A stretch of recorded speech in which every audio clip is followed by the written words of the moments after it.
All right, hey, hi everybody.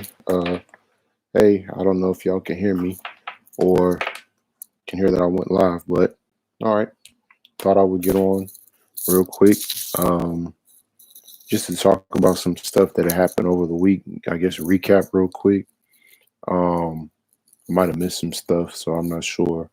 Of course, have to start off with my daily. Go read Chainsaw Man.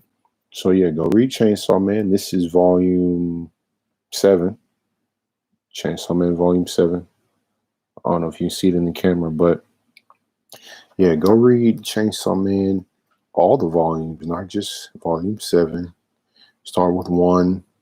Might be kind of hard at first. It is strange, and it gets a little confusing at times. I think Jeff Hill brought it up, but I mean, there's this guy's in it. He's fun. He's cool. Violence. He's called Violence. His actual character name is Violence. So go hop on that. Go invest in Chainsaw Man. It's definitely worth your time. Um, is it the best comic book of all time? Jeff said no. I politely disagree, but it's fun. This one wasn't even allowed to run an American Shonen Jump. This one had to go directly to the Jump website. They actually don't have this available to read on the Shonen Jump app. But it was still a great story. It doesn't matter. Even though that was removed, that was excised. You can still find it online. There's plenty of cool stuff. This is great. I mean, you can't get any better than Quan Chi. This is not Quan Chi Mortal Kombat Quan Chi. This is the real Quan Chi, the much better one. The Mortal Kombat one is kind of trash. Check this one out. This is definitely, like I said, people enjoy Chainsaw Man. I hear a lot of people talking about it. It's starting to get a lot more attention on YouTube, but Volume 6 just came out. This is 7. This is the one right after the one that came out in English. And when 7 comes out, things are going to start getting delirious. People are going to start seeing what the whole thing is about. And man, by the time the anime comes out, when that really starts to hit the fan, I think people's tunes are going to be changing. Chainsaw Man is going to draw a lot of new people into anime, a lot of new people into manga. Um, But yeah, anyway, I say that all the time. Go read Chainsaw Man. That's nothing new. I say it every day. Here's something even newer than Chainsaw Man for you guys to go get excited about. I just got this in the mail today, so I had to just hop on the stream, talk about that. Boom, Dandadan. This is actually a comic book from one of the Chainsaw Man creators. Um, Tatsuki Fujimoto is the creator of Chainsaw Man. One of his assistants actually left Chainsaw Man to go create Dandadan, or actually, he might have worked with Tatsuki Fujimoto until Chainsaw Man Part 1 ended. And now that Part 1 ended, he went off and made his own series, Dandadan. Go find that. That's amazing. Oh, Orange Canard. Hey, what's going on, man? How you doing? Um, Good. What time is you're in Canada, right? What time is it over there for you in Canada? How you doing? How's your day been, or night, or both? I don't know. Feel free to jump in. I'm just talking about Dandadan. So everybody that has come on and listened to me talk and heard me talk about Chainsaw Man, um, yeah, now I'm gonna start talking about Dandadan. You were tired of me talking about Chainsaw Man? Well, wish has been granted because now you got this to look at. This is amazing. If you don't like this, I don't know what to tell you. The drawings are excellent. Here's the back. More excellent drawings. I think the thumbnail is from Dandadan. I don't know how much of it got cropped or what it looks like, but boom. Yes. Uh yeah, this is what it's like. It's a lot of crazy stuff going on. I don't want to spoil too much of it because that first chapter is something you really have to just go read yourself. You have to go experience it for yourself. But yeah, go check out Dandadan. I believe it's going to start getting translated in the Shonen Jump app soon. I just really enjoyed the book. I had to go find it immediately as soon as I found out that it came out. No, I don't read Japanese, but it's still amazing. The images, the drawings are amazing. Let me see if I can just find one really good art example. Okay, Orange Canary is currently 7:52. Doing great, just relaxing. Might game out later tonight. Oh, okay. Hey, that's cool. So I picked a good time to stream. So for you, you're 2 hours behind me because it's 9:54 here. So okay, I didn't realize that. That's perfect timing then. I just thought I'd hop online. You said you might game out later on. What are you gonna play? Are you playing on Xbox or PlayStation on PC? If you're on PC, I don't really know much of what's going on in the PC world, but doing any console gaming, let me know. Or if you're doing PC gaming, let me know what you're playing. Fill me and clue me in. I don't have a clue, so let me know what's going on. Um, Let me see. Where is a good example of the art quality? This is the best. Kohei Hirikoshi was the best artist in all of comic books around the world. I don't think anyone can deny that. His level of detail, his compositions, his balance between black and white, considering he's working in manga, and manga is just that black and white only. They have color pages, they have color inserts. So I'm trying to find some. He was the best. Tatsu Yokonobu, which is the artist here. Let me see if his name is on any of this. Oh, it might be in here. Yeah, Tatsu Yokonobu. His name is here. I don't know if you can see it in the screen here. And yeah, if anyone's interested in getting this, I got this on yesasia.com. I went to yesasia.com and got this. I didn't know if YesAsia was a real website. So I just put my private information and credit card information to a strange site. I didn't know if it was real, but turns out it was real. So YesAsia is not a scam. Anybody that wants to get cool manga in Japanese because it takes forever to come out in English, boom, YesAsia, they actually sent me my stuff. It took a month. Yeah, it took about a month, most of the month. The book came out on the 4th of August. I'm pretty sure I bought it the 4th or 5th of August, whatever day it came out. And it is the 20th. So it took like 2-3 weeks. So it is what it is. All right. Orange Canal on PC, a game called Insurgency. A friend recommended to me a while back. First person shooter set in Iraq. Okay. So like a Call of Duty situation. So is it free to play? Is it like a free to play Call of Duty then, or something a little bit different? You get different abilities or different weapons from Call of Duty, or it's an online shooter like multiplayer. How many people do you play with at a time? Like 16, 32. I know at one point, Sony had that PlayStation game. What was it on PlayStation 3 where it was like 64 player? Do people play 64 player sessions of games on PC or on consoles anymore? Kind of behind the times, but I know that was the big deal. Like, ooh, we're going to get to 64. We're going to be able to simulate a real war, blah, blah, blah. I don't know. Is that still important? Do people even care how many people are playing per team? Do people keep track of that? Sounds cool, though. Iraq is an interesting location to be in. This is before or after Saddam Hussein is killed, or it's not really historically. They don't care one way or the other about any real world dictators. Interesting. Sounds cool, though. Let me see. All right, let me find. Oh, and that's the one thing, man. I need American comics to do this. I need American comics to have cool little pull out ad things that tell you when everything's coming out. A cool little calendar, and then it's got, what are these? Okay, Dr. Stone is on here. Looks like maybe some Dandadan apparel. So yeah, it looks like they got an ad for Dr. Stone in here. Another ad for Dandadan, I think just the Shonen Jump app ad. And then a place to get there's t-shirts and stuff for it now. And then on the other side, cool My Hero Academia Volume 31 ad. We're actually pretty close to the Japanese on this one. Chainsaw Man were really, really far behind, but I think that's just based on outdated demand because I believe Chainsaw Man was the best-selling comic in the whole country for the last few months. So yeah, demand will catch up. They'll probably start shipping more to meet that demand and start printing more to meet the demand. But yeah, My Hero Academia Volume 31. What volume are they on right now? Looks like 28 from what I can see on my shelf in English. So we're only 29, 30, 31. Yeah, so we're only 3 volumes back.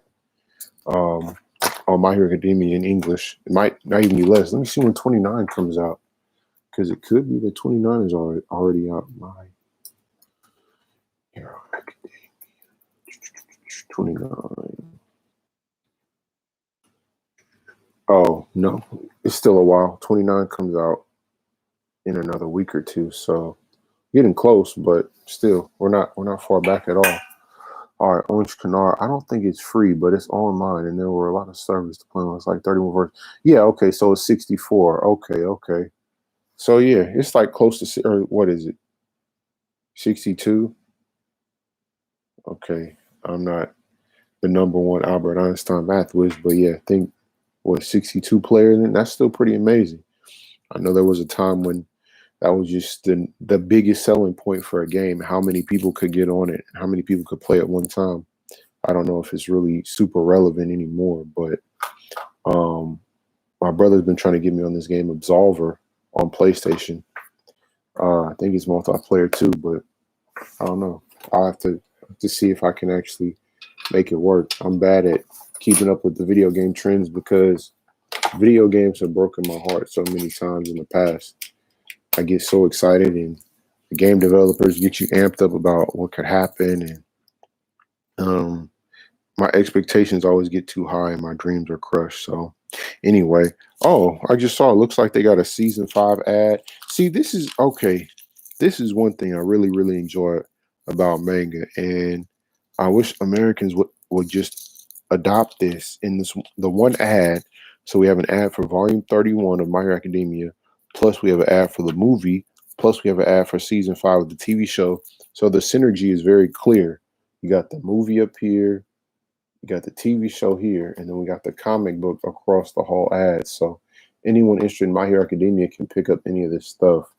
I just like the way they did that, and it's all inside of this book. So even if I was buying something that wasn't My Hero, I just like this person, but maybe I want to get something else until My Hero Academia comes out.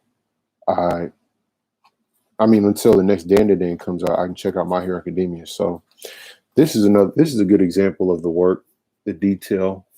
Just look at how well rendered out this finger is. Well, I don't know how well you can see it in my like 0.5K resolution camera on my computer, but there's a lot of great detail in all these wrinkles, the shading here. I believe this is all hatched shading. Yeah, all of it is individual hatching lines to shade it out, not just tone. It's screen tone with hatching. So all of that is amazing. I don't know if you can see what's happening here on this side too, but yeah, go check out Dandadan. It's not quite as deep as Chainsaw Man, but I think it's getting there. I think it's working itself towards that level of depth. I think the writer is pretty similar taste wise. I believe he was an assistant on Hell's Paradise Jigakuriku too. So if you like Hell's Paradise Jigakuriku, or if you don't know what that is, it's Silence of the Lambs, but with ninjas. So yeah, hop on Hell's Paradise too if you haven't checked that out. But yeah, this guy's a great artist. The little color cover on the inside. But yeah, Orange Canary. Is that your main thing right now? Insurgency? You playing anything else or looking forward to any other games? You said you're not playing too many modern games. Any old PC games you into? Yeah, just let me know. What are you interested in talking about? Like I said, I'm just doing a quick catch up, showing people Dandadan, getting more people excited about it. I feel like I'm the only person excited about this book, but it's phenomenal. I guess this doesn't spoil anything either. Just again, looking at these compositions, looking at these speed lines, the details in the hatching. You got to go check this out. This is worth your time. 100% worth your time. Go read Dandadan. It is really crazy. So many great compositions. Kind of like Phantom Seer, maybe like Phantom Seer mixed with My Hero Academia. That would probably be how I describe the art style. Anyway, enough of that conversation because it is totally one-sided. Nobody else wants to hear about me talking about a book I've only heard of myself. All right, so let me fold this little paper thing back, put it in here, move on to the next thing I was going to talk about. Oh, I also got this from Boichi, Origin. Um, this is another great series. Origin is great. Go check out Origin. I don't know if it's been translated to English, but from the same person that does Dr. Stone. Man, hyper detailed artwork. I don't even know. I'm not sure how. I want to say he has a lot of assistants and he uses computers to render out a lot of stuff because his detail level is really intense.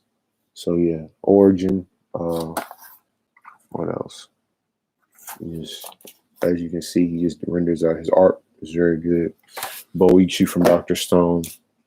Anyway, so keeping the conversation on comic books, but going from international back to American comic books, we have seen Origin is here. Y'all go check out Boichi, go check out Origin. And then, look, I mean, there's What's Not to Love. He's just an impeccable artist. So much detail, so much great texture going on. So, yeah, Origin.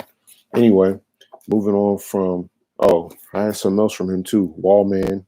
Go check out Wallman. That's Boichi. I want to say Boichi was drawing Wallman and he was drawing Origin at the same time, which is crazy.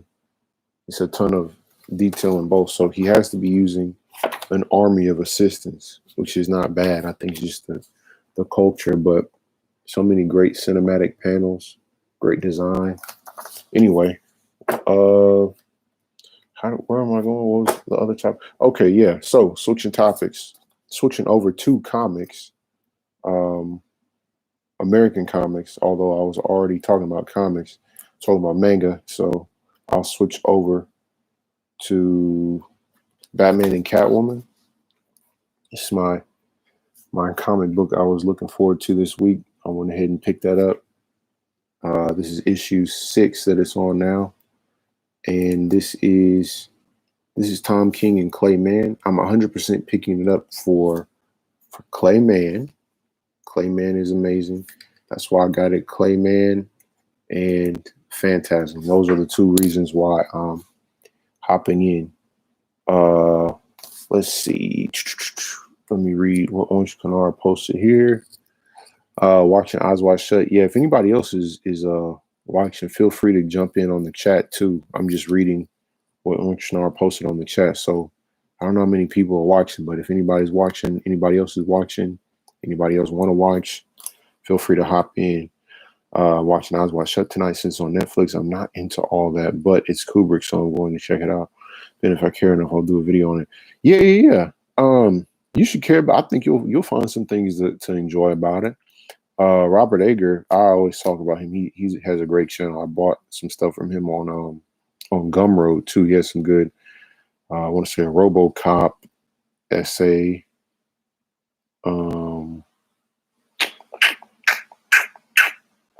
What was the other thing I bought from him? RoboCop, maybe like his top movies essays too, or Aliens. I don't know. Robert Eger has a lot of good stuff. He's on YouTube, Correlative Learning. He's on Gumroad. I think it's just his name, ROBAGER, Rob Eger. Anyway, he's really good. I'm watching Eyes Wide Shut. Yeah, he has some good videos on Eyes Wide Shut. He has some good videos on most of Stanley Kubrick's work, breaking it all down. But yeah, Eyes Wide Shut is a dense movie. Eyes Wide Shut is kind of like a Chainsaw Man. It has a lot going on. Eyes Wide Shut is working on a lot of different levels all at the same time, and it's easy to kind of get caught up in the surface level of it. I mean, just on the surface, you got whatever was going on between Tom Cruise and Nicole Kidman in real life at the time, and they were in a relationship. I want to say they were like in the midpoint maybe of their real life relationship. So there's a few different things happening just on the surface. Stanley Kubrick interrogating kind of the sexual fantasies of people, of men and women. Then there's the sexual fantasies of the rich. Then there's the sexual fantasies of the famous. So famous people like actual celebrities, rich people like a step above celebrities, people that actually have the power to control governments, compel law enforcement. So looking into that element and the sexual underbelly of that, um, in a lot of ways, it's kind of like Black Kiss from Howard Chaykin. Um, if anyone's ever heard of Black Kiss, it's a really interesting Howard Chaykin book. Feel free to check that out. It's a great comic.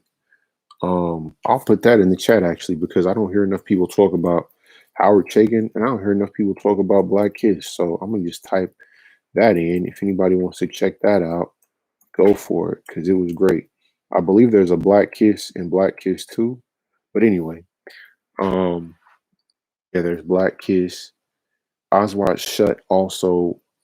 Eyes Wide Shut has a lot of symbols, as in things that are in the movie that symbolize other things that work as visual metaphors. There are a lot of symbols, as in literally symbols for you to decode, pagan symbols, religious symbols, paintings, the music being used. There are a lot of different signals and a lot of different symbols and layers. Eyes Wide Shut is really dense. I watched it maybe twice and then watched videos analyzing it. It's beautiful. All Stanley Kubrick movies are beautiful, so that's not really a news flash. One of Tom Cruise's better performances. I think Tom Cruise was great there. Magnolia. Where else have I really enjoyed Tom Cruise? The Firm. I think that was him in The Firm. I have to go back and think about it. Where else has he really just gone crazy? He's had a few good. He can kind of get into a zone, and of course, Tropic Thunder. I hope I'm not spoiling that, but Tropic Thunder is like 10 years old, 15 years old now, so I don't think I'm spoiling it. But Tropic Thunder, he was really great at Tropic Thunder. I like Vanilla Sky. Okay, I'm sorry, maybe that's bad. Maybe you're not supposed to like Vanilla Sky, but I like Vanilla Sky. I guess I'm corny. I don't know. I like Vanilla Sky a lot. I'm not into all that, but it's Kubrick. Yeah, no, it's worth every Stanley Kubrick movie is worth checking out. Have you seen Lolita too? Lolita's another one that's interesting, kind of in his lower key. Not really mentioned as much as 2001. I would say the ones everybody talks about are 2001 and The Shining. And then, of course, A Clockwork Orange, probably third as much. But I'm trying to think of what else. Oh, Clockwork Orange and Doctor Strangelove are probably like the second tier. 2001 and The Shining are probably the ones that people talk about the most. But then there's The Killing, Lolita. I think the stuff that he did there was really great. There was a lot to like in Lolita. A few little cultural things that I don't know if they still translate or still make sense. But yeah, Lolita was really good. Funnier than I thought it would be. Move faster than I thought it would move. More emotionally resonant. I thought it was going to be kind of flippant, but definitely has a few things there that can kind of stick in your craw and give you something to reflect on. Let me see. Watching Eyes Wide Shut. Into it. Yeah, you should do a video for your channel. You should definitely do a video for your channel. It's worth your time. Or even if you just do a video that goes over all of the lower key second tier Stanley Kubrick, not necessarily second tier as in the quality of second tier, but the works from Stanley Kubrick that get less attention. Full Metal Jacket gets a decent amount of attention, but that's still kind of in his B tier or his tier that people don't really hone in on or focus on very much or analyze very much. But again, Robert Eger has a great Full Metal Jacket analysis as well. But he has some great performances in that. I would say that film has the best collection of good performances in a Stanley Kubrick movie. Usually one person sticks out in a Kubrick film and kind of takes center stage. But I would say that's probably his most balanced. Full Metal Jacket has a very balanced level of top tier performances across the board. No one actor is just way out in front of everybody else. Matthew Modine does a great job kind of carrying the whole thing on his back, though. he carries it all on his back, but you don't notice he's doing so much to put people in the world of the film. Other than Insurgency, I play a game called Gary's Mod. Oh, okay, Gary's Mod. Sandbox. So a sandbox game like a Grand Theft Auto, like a free roaming sandbox game, or is it a thing like a Fortnite where there's a constantly shrinking area? And definitely let me know about Eyes Wide Shut. Let me know if you see it, how you feel about it, or what your thoughts are. Looking forward to the video. If you do a video, let me know. But yeah, Gary's Mod, is it like a sandbox, like an action game, or you just kind of interact in a world, an open world, like a Simpsons hit and run type situation? We just kind of operate in the world non-violently, just interact with a lot of different stuff. But yeah, all right. Let me do this Batman Catwoman conversation, and then I guess talk about Marvel. Looks like Marvel's trying to, go on a little PR blitz, go on the offensive, separate themselves from Disney, put some positive spin on the new movies they got coming out.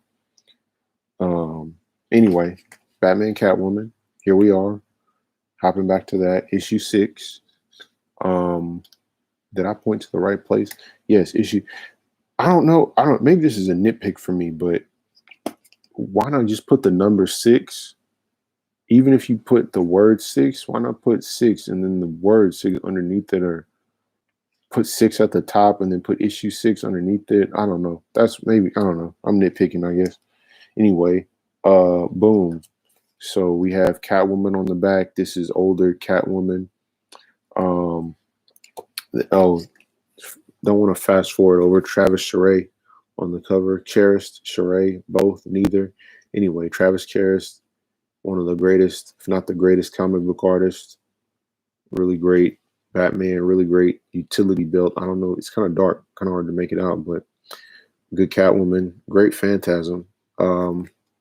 You can't really see it, but he's put in probably put in 2 hours worth of hatching work on Phantasm's blade.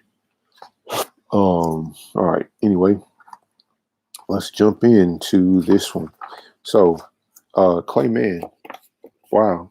Ever since maybe Ninjak, maybe before Ninjak at Valiant, I've been a big Clayman fan. I'm trying to think. Gambit might have come out before Ninjak. What else? I was aware of Clayman for a while. I'm trying to think of what else. X-Men. Anyway, I've been a Clayman fan for a while. He's been around for quite a minute, and he's been great in everything. Really great. The body language, just the composition here, the movement, using the arm to move you to the next panel. He's really a great storyteller. He uses compositions really well. He's using body language there really well. I won't just go into every single page, but yeah, this is the kind of, this drawing, this Phantasm drawing. This is why you would buy the book. This is exactly what's happening. This is what's going on in the book. This is what you need. This is why you buy it, to see him just killing it, drawing a great Catwoman, drawing an amazing Catwoman and an amazing Phantasm.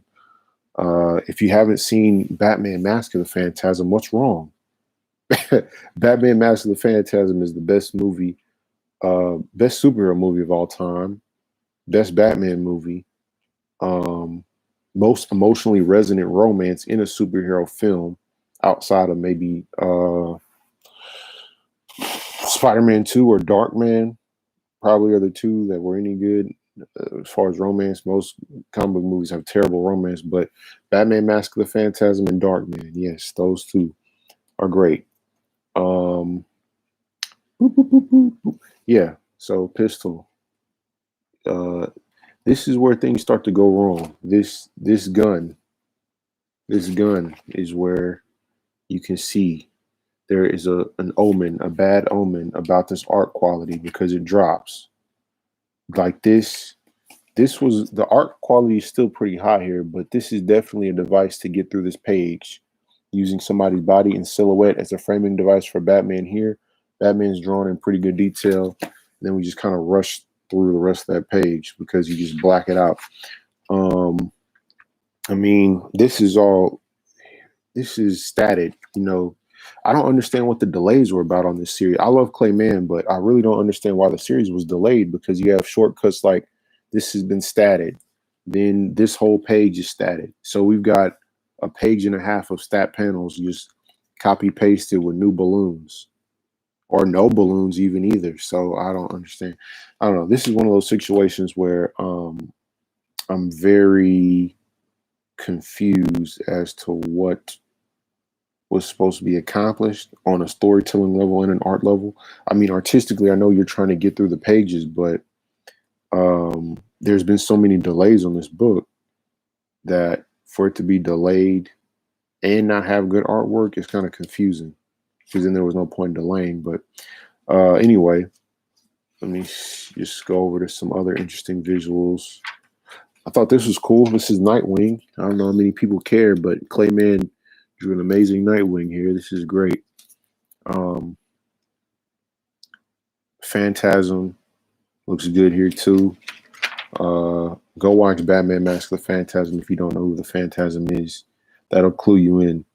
I don't want to spoil anything, but this is a new Bat character that looks pretty similar to another character that showed up in Raphael Grandpa's Batman Master Race with Frank Miller. So I don't think this is the same character, but they look very similar. It might be the same character, but then it brings up some universe questions. I don't really understand the continuity there, but anyway, boom, there you go. Catwoman, a new member of the Bat family. This is a throwback to the original Bob Kane era Catwoman costume, which is why she looks like this and not like in the classic, like the Darwin Cook look that pretty much just took over the zeitgeist and has kind of become her default costume. Like this is pretty much, they redesigned her slightly. Jorge Jimenez draws her slightly different, but this is pretty much what Darwin Cook did to the character, and it stuck. It was just a fantastic design.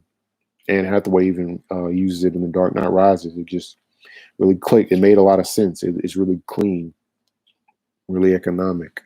I want to say the Batman cartoon, even from Jeff Matsuda as character designer, kind of referenced Darwin Cook a little bit.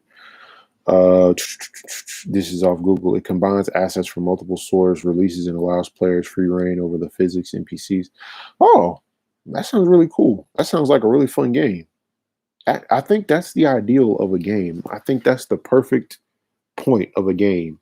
Something that allows you to manipulate an entire world. I think that's more the appeal of a video game. To me, anyway, that would be more interesting. I really wouldn't want to be in someone else's world or experience someone else's game or shooting situation, because then you're basically just on rails like Time Crisis.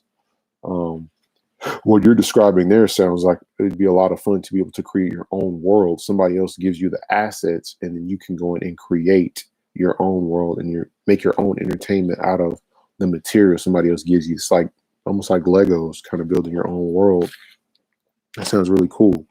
You said it's called Gary's Mod. That sounds really cool. It sounds great. Is it really a drain on your computer? It seems like it will really make a computer drain slowly. I mean, or do you just have a lot of RAM? It seems like that would make a computer really drag. Oh, okay. It's 13 years old. Okay. Never mind then. I thought it might, really.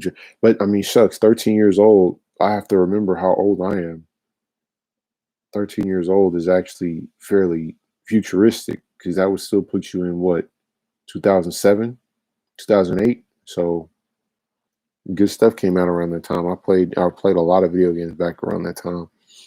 I think Mass Effect, Assassin's Creed. I was playing a lot of stuff. Okay, you have to learn how to manage space when you start overloading with add-ons. Yeah, I would think so, because the way you described it seemed like it'd be very, very intense computing, very, very computer intensive. There's stuff from different franchises you can mess around with, do cool artwork. People also host role play servers for Star Wars. Oh, that sounds awesome. Yeah, that sounds really cool. That sounds like the ideal. I want to say Second Life was trying to be that at one point, but Second Life never really caught on with a broad enough populace to really ever become that. But that sounds great. You have to learn how to manage space. Yeah, okay, yeah, I read that. Yeah. I guess that's with any computer game.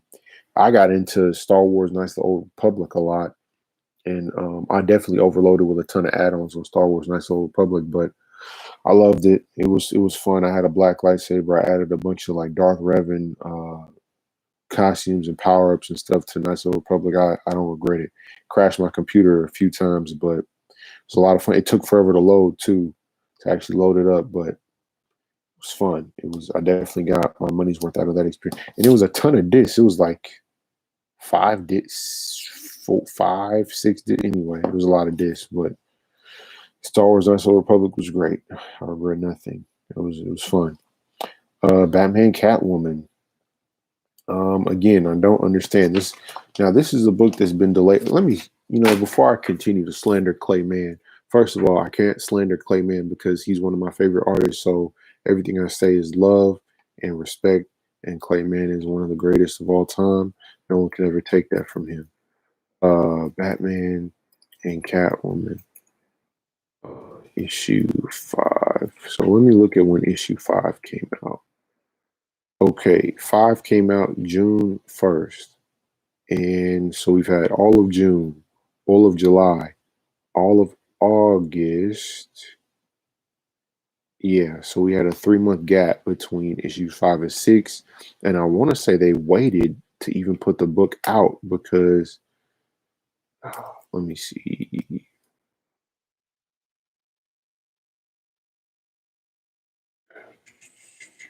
Batman Catwoman number 1. Okay, DC Comics announced Batman Catwoman will debut on December 1st. Okay, so in September of last year, so a year ago, they were saying it would come out in December. So, and it was announced, okay, whoops. It was actually announced back in 2019. So there were 2 years leading up to the book's release that it could have been drawn. So there were 2 years before. And then there's also been big gaps in between issues. Then this issue between 5 and 6 was a 3-month gap. All right, so yes, I will still get on Clayman because they've been going at this for 3 years. And yeah, this is all we got. So there's a lot of pages of this, large figures in the foreground, nothing really going on in the background, large face, a cartoon cat hand. So this page probably, well, for Clayman, he's really good. So he probably takes his time. This at the most took probably a day. So I don't know what's going on because actually there is no background. This is all from the colors. So Clayman drew 1, 2, 3, 4, 5, 6 things on this, or 6, 7. I'm sorry, 7 individual components of an image on this page. And again, that was a 3-month wait. But the whole series has been held up. So I don't know. And the story's confusing. Because we're actually here in between these images, we're bouncing between timelines. So this is one timeline. This is another timeline. I want to say there are 3 timelines total. So let me see. Yeah. Is this the other timeline? Hold on. There's a few. Okay, forget about criticism. Let's talk about how this book is going to be amazing. All right. That's enough negativity. Look at this. Look at how great Olivier Coipel is. Look at how cool his Batman looks. I'm not the number one. Okay, I'm one of the few Jace Fox fans out there. I defend Jace Fox and John Ridley in this book. I know John Ridley gets criticism for some other books, but this looks great. I Am Batman, Olivier Coipel, my other favorite artist, Travel Foreman, is working on it too. Y'all know this Batman looks really good. Come on, I'm excited. I'm ready for that to come out. Number 1 is in September. I'm excited. I think I missed issue 0 because I'm a bad comic book fan. I usually go to the comic book shop when I remember to go every so often. I'm not super like, I gotta go every Wednesday. I just go when I remember. Because I think I missed Batman 89 too. I gotta go back and go find Batman 89. and go buy that. That comic looks like it's gonna be great. Oh yeah, Orange Canard. I forgot to ask you about your Stanley Kubrick watching. I know you mentioned Eyes Wide Shut. Have you seen anything else? Any more of his stuff recently? Anything or any other movies you've been watching? You wanna fill me in on or tell me about anything else you've liked recently? Um, all right, because while you let me know what you've been watching recently, I'm gonna continue to talk trash about Clayman. So Clayman had me wait 3 months, and I love Clayman. Full disclosure, this is all blacked out. Batman is in the distance. That's a face. This is all blacked out, blacked out, blacked out. This is statted with some changes here. So come on, Clayman, get it together. I love you, but my goodness, you did not draw anything. This whole issue, like you literally did not draw anything. You drew. Let's see. Let's count. Let's just be petty and count how many pages here. 1, 2, 3, 4, 5, 6, 7, 8, 9, 10, 11, 12, 13, 14, 15, 16, 17, 18, 19, 20, 21, 22. All right. So 22 pages. Across those 22 pages is probably, okay, I take back some of my slander here. There's a lot of good work done in the background here. So I withhold some of my slander, take my slander back, about 50% of my slander. Because he did put in a lot of intense work on some of the pages got a lot of love and a lot of attention. There's a lot of work done. Like here, this big splash, this big Batman splash. You know, a collector's paying a lot of money for this. Batman and Phantasm battling, big fight, big exciting action pieces there. So yeah, he did pay some close attention to some of these. So I will stop slandering him. But he's one of my favorite artists, and I really enjoyed Ninjak. And Ninjak was at another level compared to this. This is just rushed, like this page. This is super rushed. So I don't know, it's rushed, but they also took a lot of time between issues. So anyway, not worried about it. Here's Wilfredo Torres. He's drawing the new Superman 78. That's going to be great. I believe Wilfredo Torres is working with Mark Miller, doing the same kind of old-timey type stuff. Anyway, yeah, that's going to be great. I think I missed it. Superman #1, Superman 78 #1 came out already. I'm going to have to go to the comic book shop tomorrow. I missed a few things. I missed Batman 89. I missed Superman 78. I want to say I missed the new Alfred book, the Pennyworth book, which I don't care about, but Juan Gideon is drawing it, so I definitely care. He's great. Anyway, that was Batman Catwoman issue 6. Answer, don't buy it. Wait for a trade to come out and buy it used, because it's not worth the probably $40 you're going to try to charge for a 12-issue collection. Just buy it on Amazon used from someone else. And the story is confusing for no reason. What else I was talking about? Oh yeah, okay. Orange Canard. What else have you been watching lately? Let me know in the chat what movies you've been watching, what else you've been liking, you've seen, or what other TV you've been seeing. There was a new Shang-Chi trailer that came out. Shang-Chi's new trailer came out. Looked good. What else? Oh, new Eternals trailer that came out, and that looked really good. I guess people don't like Shang-Chi or are bored by it or something. I like Shang-Chi. I've always enjoyed the character ever since I saw Shang-Chi pop up in, I want to say it was Warren Ellis's maybe Secret Avengers. I'm not allowed to acknowledge that Warren Ellis is a real person, but I want to say that it was Warren Ellis and David Aja. But yeah, it was Secret Avengers 18. I don't know if that was Warren Ellis though. Let me check. Oh yeah, it was. It was Warren Ellis and David Aja. Yeah. That Secret Avengers 18. Wow, that was 10 years ago. That's insane. but it was a very memorable book. It was a great book. It was very great. It's fantastic.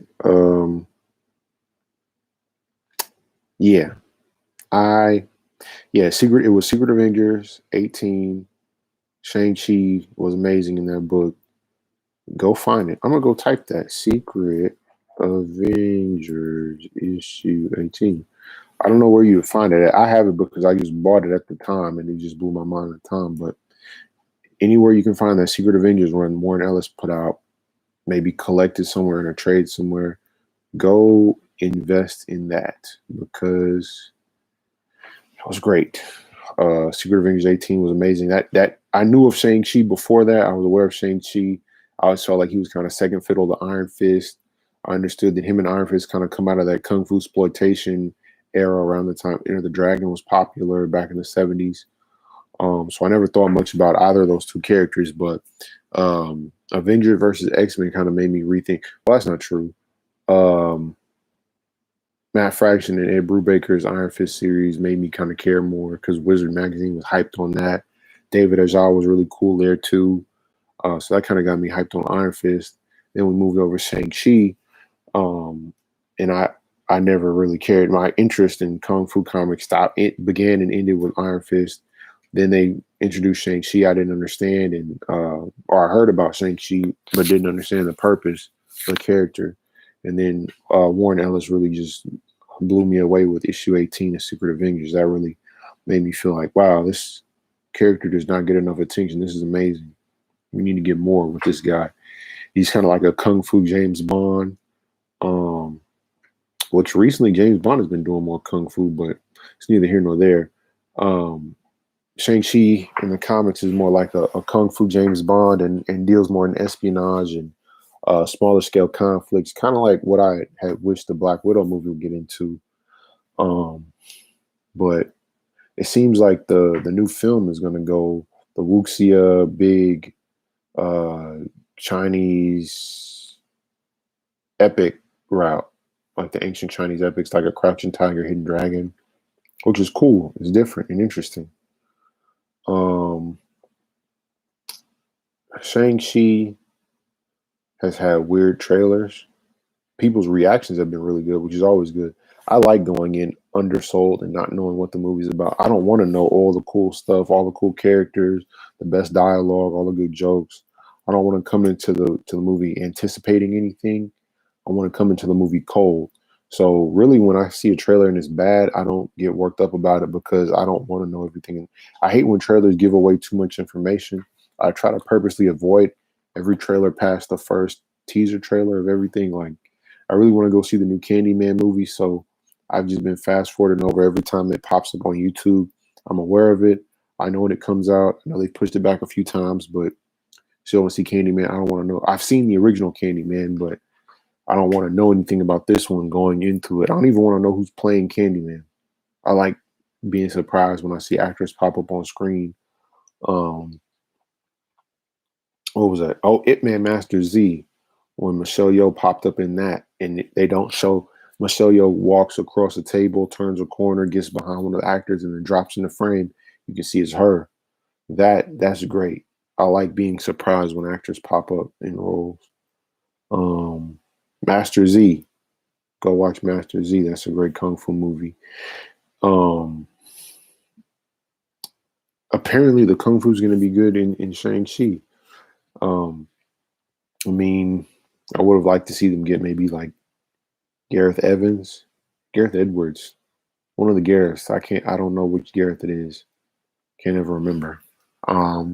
Anyway, would have been cool to see them, but they got Destin Daniel Cretton that did, I want to say Just Mercy and Short Term 12, something like that. He's done some other stuff that's all been solid, so it's going to be fun. I'm looking forward to Shang-Chi. I'm sure it's going to be good, at least adequate. The reviews seem like they're pretty ecstatic, which I'm surprised by because I would have thought the reviewers were kind of over it. All the reviewers sounded like they were thoroughly over it with Black Widow and they were ready to just write off everything else Marvel does after that point. They just say the downward spiral began with Black Widow. They never recovered. Seems like all the reviewers kind of had a narrative in mind. And then Shang-Chi kind of surprised a lot of people. So I'm happy for that. I like the character a lot. So glad to hear he got his due. I've been watching parts of 2001, The Shining. I watched the other weekend trailers. I've seen the Eternals trailer and the Blade Runner Black Lotus. Okay, so you saw the Blade Runner Black Lotus trailer. How do you feel about Blade Runner Black Lotus? I don't like 3D animation personally. I'm not a fan of 3D. I like 2D animation way, way better, especially on TV. 3D animation on TV has never worked for me. I don't think I've ever seen a good 3D animated show. Anyway, Marvel put out some Shang-Chi stuff. They put out the reviews. They've had the screenings. They've had the Eternals trailer come out. So it seems like Marvel's trying to blitz everybody with new content to just kind of get the Simu Lu's tweet stench out of the air, out of the news cycle, get the Scarlett Johansson lawsuit out of the news cycle, get the fact that they issued a horribly worded statement right as Scarlett Johansson was giving birth to her second child, get that out of the news cycle too, trying to get all the negative energy out, start over with positive karma, get back on the fans' good side, show them some cool stuff out of Shang-Chi, rub the ear, woosah, and start from scratch with some Eternal stuff too. People have been saying the Eternals was boring looking. The new trailer didn't look boring. The new trailer actually helped kind of understand what the gist of the movie is going to be, or who they were fighting, or what the momentum was going to be that gave the narrative its thrust. So that was cool.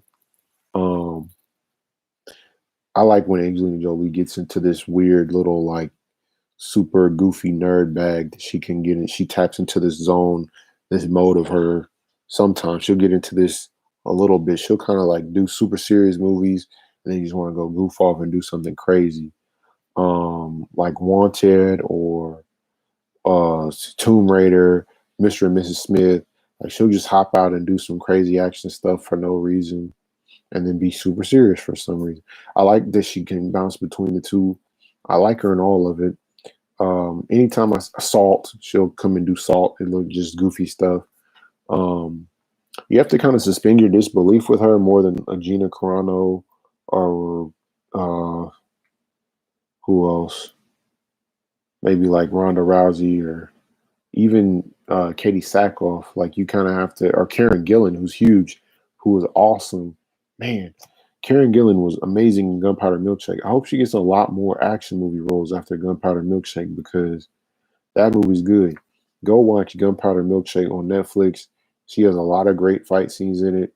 I don't know how much of that is her and how much of it is a double because they keep a pretty good distance in the action scenes, but it was good. Gunpowder Milkshake, pretty good action. Anyway, I like seeing Angelina Jolie in Eternals doing goofy stuff with the 3D and the CGI stuff and just Beowulf. It was giving me Beowulf flashbacks when I saw her with the gold. I like Beowulf. I'm sorry. I like Beowulf and Vanilla Sky. I apologize for liking those movies. But yeah, Kumail Nanjiani, always good. Brian Tyree Henry, cool. I still didn't see a lot of what he does or what his purpose is. Salma Hayek. Salma Hayek has been getting a lot of the slander.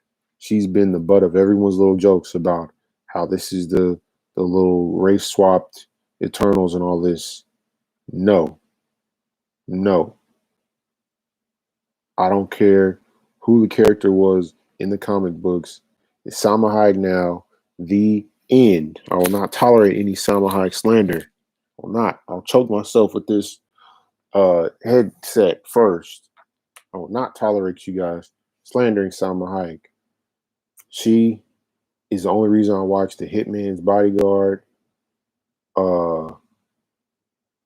If they said she's gonna be Thanos, I would still go watch Infinity War. I don't care. She could be Thanos. She could be Spider-Man. Who else could Salma Hayek be? Captain Iron Man, whatever. She could mix the characters together. She could play Captain Iron Man. If it's Salma Hayek as Captain Iron Man, I'm gonna go watch the movie. So the fact that Salma Hayek is in Eternals is one of the reasons why I want to watch Eternals. If they just hired somebody comic accurate and brought Sam Worthington in, or who else? He's just some trash person that would fit the description. I don't know. Thomas Hayden Church. Hey, I like Thomas Hayden Church. Shouts out to Sideways. Sideways is a very good movie. Shouts out to Alexander Payne. Everybody go watch Sideways. I'm sorry for slandering you, Thomas Hayden Church. I'll find someone else. Who else? Someone else just I don't know. Brecken Meyer. That was weird. I don't know why I went to him. Some other actor, random actor. I don't know. Liv Schreiber. Whoever. I don't care. If they got a group of just comics accurate Eternals, I wouldn't care. Who cares? You would be more bored. At least having a group of random people that are ethnically diverse gives us something to argue about. If they just brought the Eternals directly from Jack Kirby to the screen, we would all be bored. No one would care. Everybody would be confused. There'd be nothing to talk about, and we just ignore it. It would come out, flop, and go away. At least now we have something to think about, something to look into, something to get excited for. So yes, Angelina Jolie, definitely great. I don't know why you complain about her being in a Marvel movie. That just legitimizes Marvel movies that much more. Angelina Jolie, Salma Hayek, Brian Tyree Henry, Kumail Nanjiani. I can't think of anybody else. I don't care about the rest of them. Those are only actors that are good. All right. It was cool. It wasn't boring. CGI was weird. Seeing the Celestials was really cool. I like to see Marvel leaning into the Celestials more.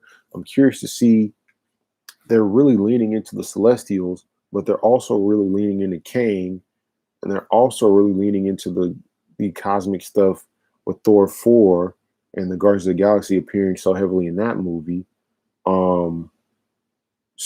And then they're leaning really heavily into the Doctor Strange and the witchcraft. So you've got like a couple of different Deus Ex Machinas flowing simultaneously because we've got the Loki, Kang, time, chicanery going on over here. Then we've got the witchcraft and the multiverse and Doctor Strange and Scarlet Witch and everything happening over there. Then we got the Eternals and the Celestials doing what they got to do over here. So we've got a few different channels of multiversal madness going on. And I'm just curious what's going to be that through line that connects them all. Is it going to be the quantum verse with Ant-Man and the Quantumania thing? I don't know. I'm kind of curious to see what happens there. I really do appreciate. I thought Avengers Endgame was terrible. I hated Avengers Endgame. But the one thing I really enjoyed about Avengers Endgame was the fact that Ant-Man was the crux of the solution to the problem. His movies always get looked over, but he ended up having the solution to the problem that ended up just saving billions of people around the world and around the entire universe. So I thought it was really cool that the key to understanding Avengers Endgame is going back and watching Ant-Man. But anyway, and of course, Michelle Pfeiffer, always good to see her popping up in movies. I'm surprised she hasn't retired like Cameron Diaz.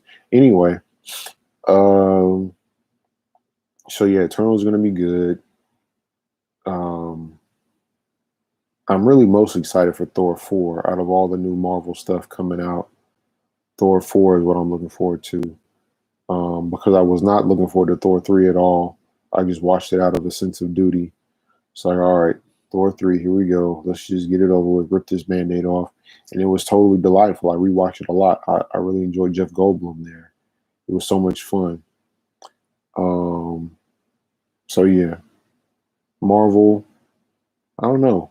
What are they doing? I don't know. Why are they doing it? I don't know. Why is Ironheart in the new Black Panther movie? I don't know. Is it all black people know each other? I don't know. Ryan Coogler usually can figure out how to make everything make sense. He made Creed make sense. Everyone thought Creed was going to be garbage and make no sense and be trash, but he made Creed really work. Creed was great. Everybody loved Creed. So, I mean, he'll somehow figure out a way to make Atuma, which I don't know if y'all know who Atuma is. I don't even know if I can find him. I don't know how you put pictures and stuff in the chat or on the stream, but Atuma is a giant blue man with two big fins on his head. So he's going to have to make Namor, Atuma, Namora, Ironheart, and whoever they find to replace Black Panther all work in one 2-hour movie. So Ryan Coogler has probably the greatest challenge in the history of film since maybe when David Lynch had to create Dune, or I don't know, Lawrence of Arabia. He's had the biggest challenge in film, maybe. And a pandemic to get over too. So the death of your lead, a worldwide pandemic, and Marvel wants you to introduce like 10 characters that have nothing to do with your movie. Oh, and find us a new replacement Black Panther too. So man is a genius and he has his work cut out for him. So they hired someone good at least. But my goodness, I don't envy his position. I've been watching parts of 2001, The Shining, also the weekend trailers, seen the Eternals trailer. Oh yeah, read that. The story probably has nothing to do with any of the women in the comics like Cleo or Phrase. Oh, you mean the Eternals story? Probably doesn't. The Eternals could have something to do with the comics because Marvel's been digging pretty deep to pull out who have they been? Like US Agent. That was a deep one. I don't even think most people caught that was US Agent. Because it was, I mean, people probably just call him evil Captain America that had never read comic books before. Oh, you meant in Black Lotus. Okay. Yeah, all right. I didn't know there were Blade Runner comic books. I've never read a Blade Runner comic book. I've only ever seen 20. Okay, I've only ever tried to stay awake and fought really hard to stay awake in Blade Runner 2049 and just watched Blade Runner. I really didn't struggle to stay awake on Blade Runner. But 2049, man, wow. Blade Runner 2049. I might need to go back and just take a Red Bull with me or take 5-hour energy. I don't know if they have that stuff in Canada, but yeah, I would need to really just go really hard on some energy drinks, caffeine, something, I don't know, run a marathon or something before I do push-ups throughout the movie to really get through Blade Runner 2049 because I fell asleep for a big chunk, woke up, tried to watch it. I was fighting. I promise, and I watched the movie in the middle of the day, so I was not trying to fall asleep on the movie on purpose. I was trying to stay awake to watch all of Blade Runner 2049. I watched it at maybe like noon or so. Like I was working hard to stay awake, and it just put me so to sleep hard. It like harder than a tranquilizer from I don't know ketamine or chlorophyll. Like Blade Runner 2049 really put me directly to sleep. But I really enjoyed the Blade Runner anime. I like the Bahi JD anime. Anyways, I don't know. So Black Lotus, do you like the 3D animation style? Do you like Blade Runner Black Lotus's animation style? Do you like 3D animation? Like the CGI style art? Does that bother you or doesn't bother you? You don't care? Maybe this will attract you to the classic Blade Runner. More fans means more cool stuff. But it looks like a video game. It should have been a video game. Okay. That's an interesting point. It should have been a video. Now, I definitely understand your point that that you feel like the Blade Runner world could work as a video game. One, you're right. It could work as a video game, but one thing working against it is that nobody cares what Blade Runner is. Like you said, it needs more fans. And then two, it'd be very expensive to make a realistic and accurate Blade Runner game that gives you all the interesting components of hunting down these different replicants and then trying to retire them and really give you that experience in a fun way. And then three, a game like that came out. I want to say it was from Warner Brothers, who owns Blade Runner, and it was Cyberpunk, and nobody liked that, and it was not ready to come out, and it got trashed. So, few things in the way of a Blade Runner game coming out, few hurdles there to get over. But yeah, do you like the 3D art style? Does that bother you? I know you said it looks like a video game, but is that good or bad?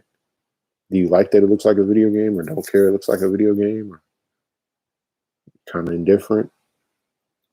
I think it looks terrible. I would have I was assuming it was going to be exactly like the anime that they put out in front of Blade Runner 2049, but Then this came out and it looks nothing like that, and it's weird. Anyway, that was weird. I mean, I'm gonna watch it because I tolerate all anime. I give everybody benefit of the doubt. I'll never just trash something without watching it for myself. So I'm gonna check it out and see how it goes. I'm hoping it's still good. I don't care. Fine. I'll love it. But it's kind of like Ghost in the Shell standalone complex, but the whole thing, not just the opening. Anyway, whatever. Oh, it looks bad on screen. Oh, okay. You were saying it looks bad. Okay, well, yeah, it does look kind of bad, but doesn't mean it's not going to be a good show. So just have to wait and see. Um, what else? What was I thinking about?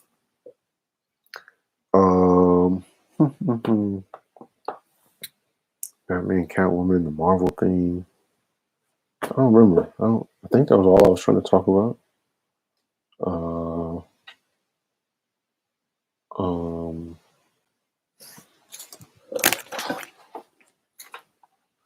This came in the mail. Kite Liberator. Kite. I need to watch it. I haven't seen it yet, but I've seen both of these. These are good. Kite and Mezzo Forte. So yeah, go watch Kite. Go watch Mezzo Forte. They're both weirdly pornographic in certain places, but that's not in the movie version. They're not really pornographic. That's like in the uncut stuff. You have to find it online or pay a bunch of money to get those. These are just two I got off of eBay. This is just the edited version off eBay. And they're both great action movies, really good animation, interesting stories. Yeah, they're just a lot of fun. Kite and Mezzo Forte both have great action. Makes me kind of wonder what happened to the director of Metsu.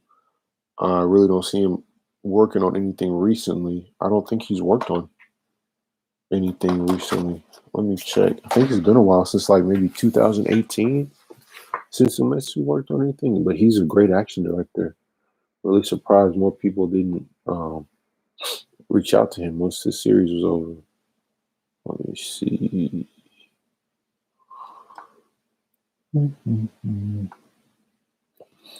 Yasuomi Umetsu looks like he worked on the Xenoblade video game as an illustrator, and then he was a character designer in 2018. That's the last time he was working. So yeah, I don't know. I hope he comes back because Kite and Mezzo Forte were both really good. Go watch those. Go watch Kite, Mezzo Forte. Haven't seen Kite Liberator, but I'm assuming it's just as good because I think it's the same team that made Kite, Mezzo Forte, and Kite Liberator. So yeah, check those out. Well, I don't know. What else? What do you guys want to talk about? Anybody that's still on the stream? What do y'all want to get into? I'm down to talk about whatever. Anybody got any suggestions? Otherwise, I don't know what I'll talk about. What's over here? I'll just look at different stuff in my little room. Kaiju number 8. Anybody seen that? Anybody read Kaiju number 8? It's a really good manga. Have you seen The Fourth Kind? No, I haven't seen The Fourth Kind. What's The Fourth Kind? I'll look. The Fourth. No, but Fourth Kind. Okay, 2009 film with Mila Jovovich and Elias Cody is. Oh, what? The Fourth Kind, American psychological thriller, science fiction film. Huh.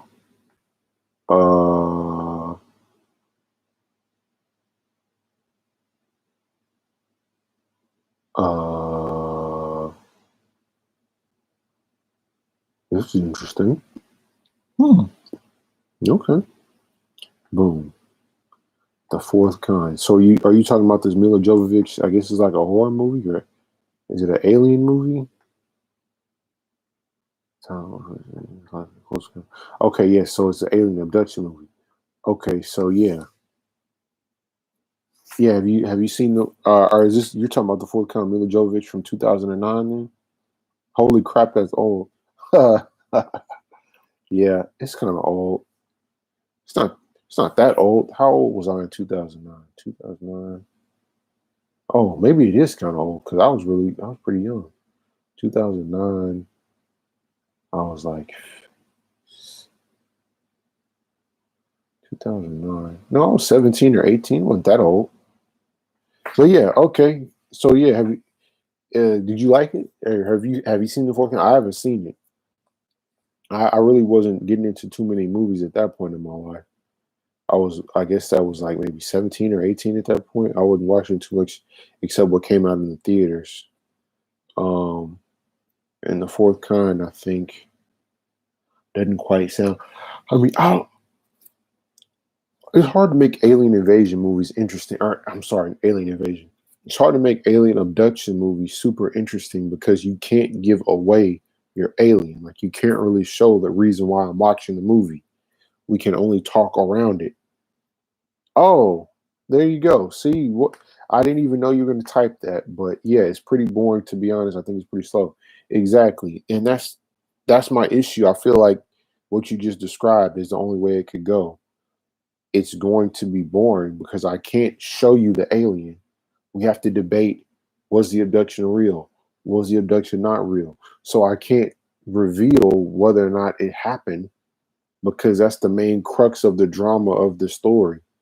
So and then if I'm doing an alien abduction movie, a lot of times the budget is not going to be the highest, so I can't really show a crazy alien or show a crazy ship or show the little prodding and the stuff.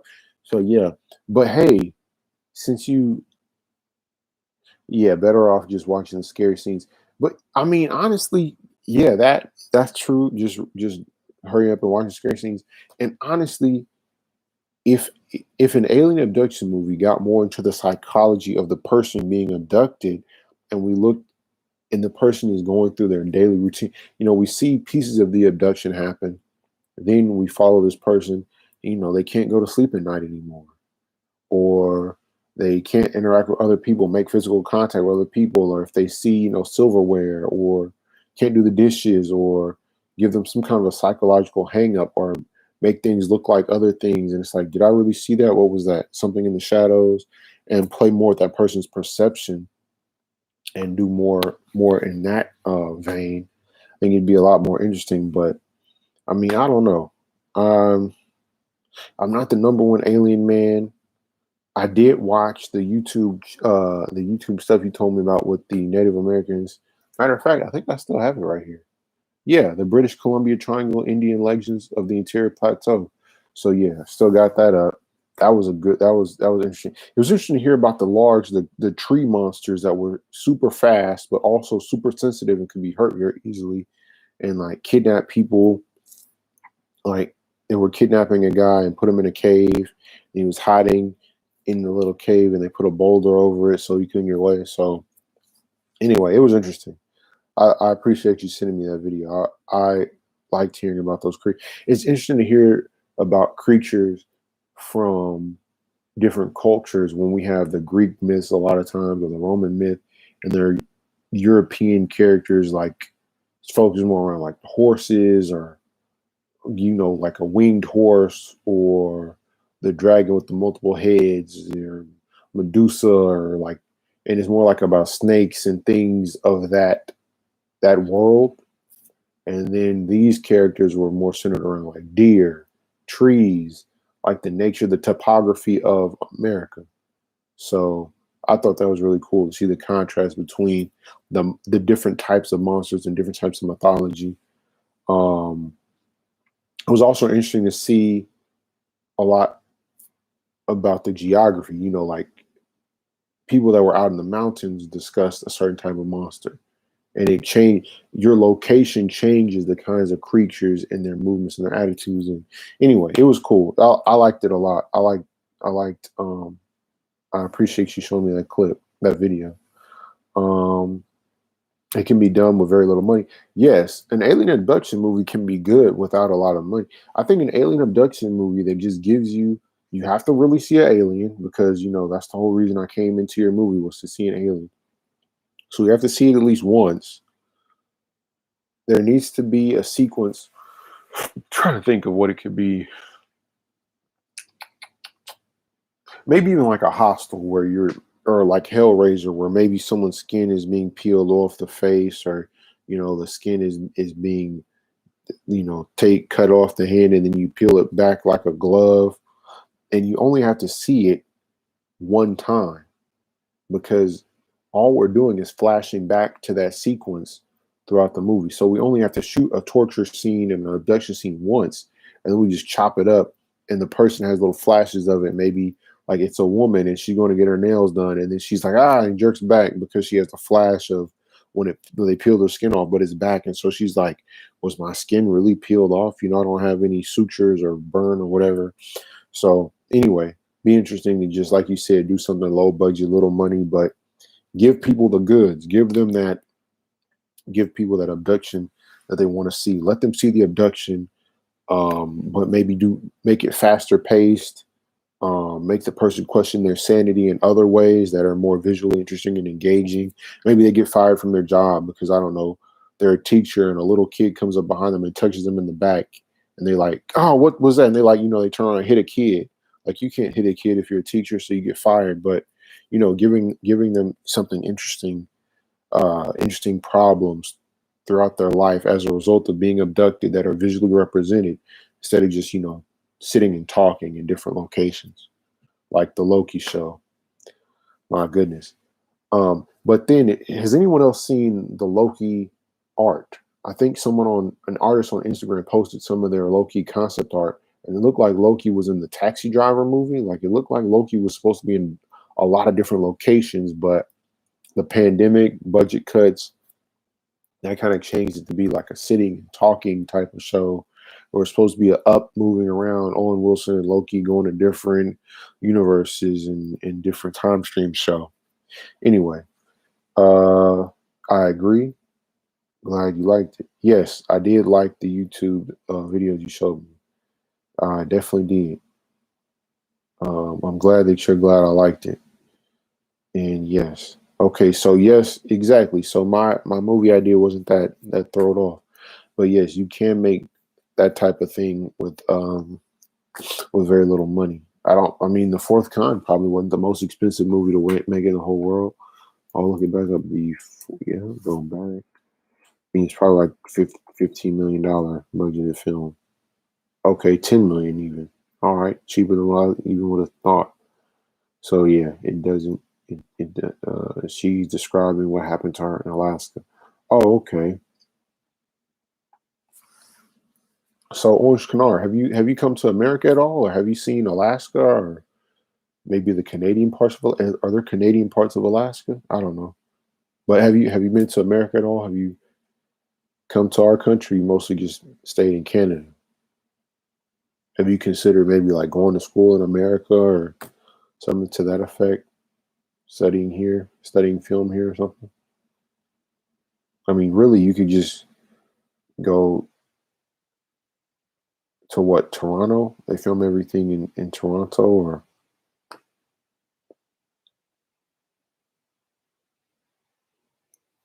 I think everything is filmed in Toronto or Vancouver. Most movies are filmed in Canada anyway. So I guess you really would never have to come here to study film. You could do all your film studies there and work, have a full career in Canada, shoot a ton of stuff, either Canada or Atlanta here in America.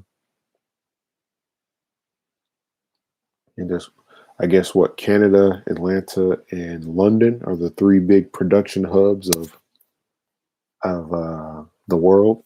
Oh, and maybe Australia. People shoot in Australia, New Zealand a lot too, for tax purposes. But yeah, have you come to America at all, or do you have any thoughts on it, or thoughts on American film versus Canadian film, or American folklore and American horror movies versus Canadian horror movies? 'Cause I don't know if I've ever even seen. I don't think I've seen a Canadian horror movie before. Probably seen a lot of movies set in America, shot in Canada though, that were horror.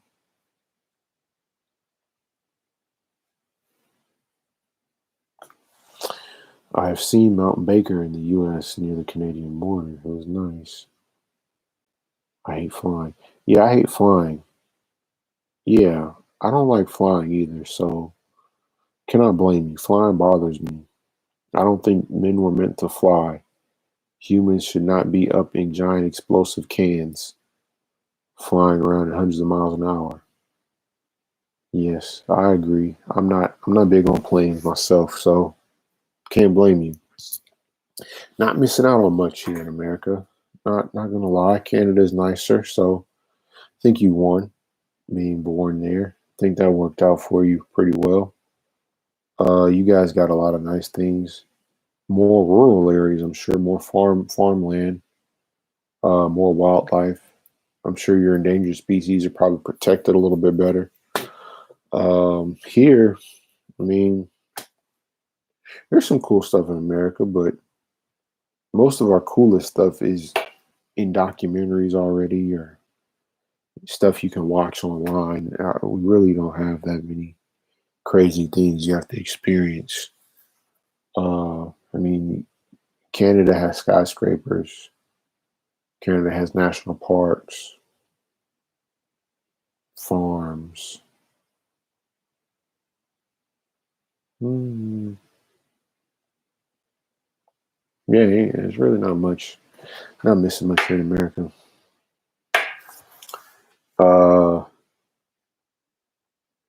I have not seen. I've not seen much Canadian. Yeah, I haven't seen any Canadian. I don't know, or if I've seen a Canadian movie, I didn't know it was Canadian. I don't know what would make a movie Canadian. Let me know. Just people saying sorry and saying a boot. I guess that'd be the only giveaways. Other than that, I don't think I'd be able to tell if a movie was taking place in Canada or taking place in America. Our leaders are failing to lead. Our province is on fire and MF's on vacation. Yeah, yeah. That must just be inherent in leadership. Uh, put it to you like this. Let me look it up. Ted Cruz, Mexico, Texas, free. All right, so yeah, if you care to look that up, type Ted Cruz, Mexico, Texas freeze. Type that into your computer, and the same thing is happening over here. Um, except at least I'm assuming your leaders just told the truth, said they were going on vacation while everything burns up. Ted Cruz here in Texas left, got caught, and then just said, "Oh no, no, no! I wasn't going on vacation during this winter freeze. I'm not going to Mexico while my state freezes. I'm just going to drop my daughter off on her vacation, and then I'm coming right back, and I'm going to help with the freeze after I get back though. But I'm not staying in Mexico while the whole state freezes." And our state froze. Here in Texas, we froze, and our power went out. So people died due to the freeze, and our power went out for no reason.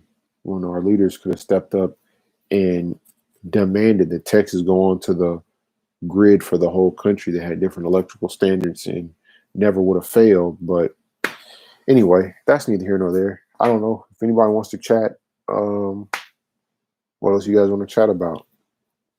So you said your province was on fire. Is it a chemical fire or some kind of a situation like a natural disaster where someone, maybe lit a cigarette or forgot to put out a campfire and then it spread throughout your entire province, or what actually happened there?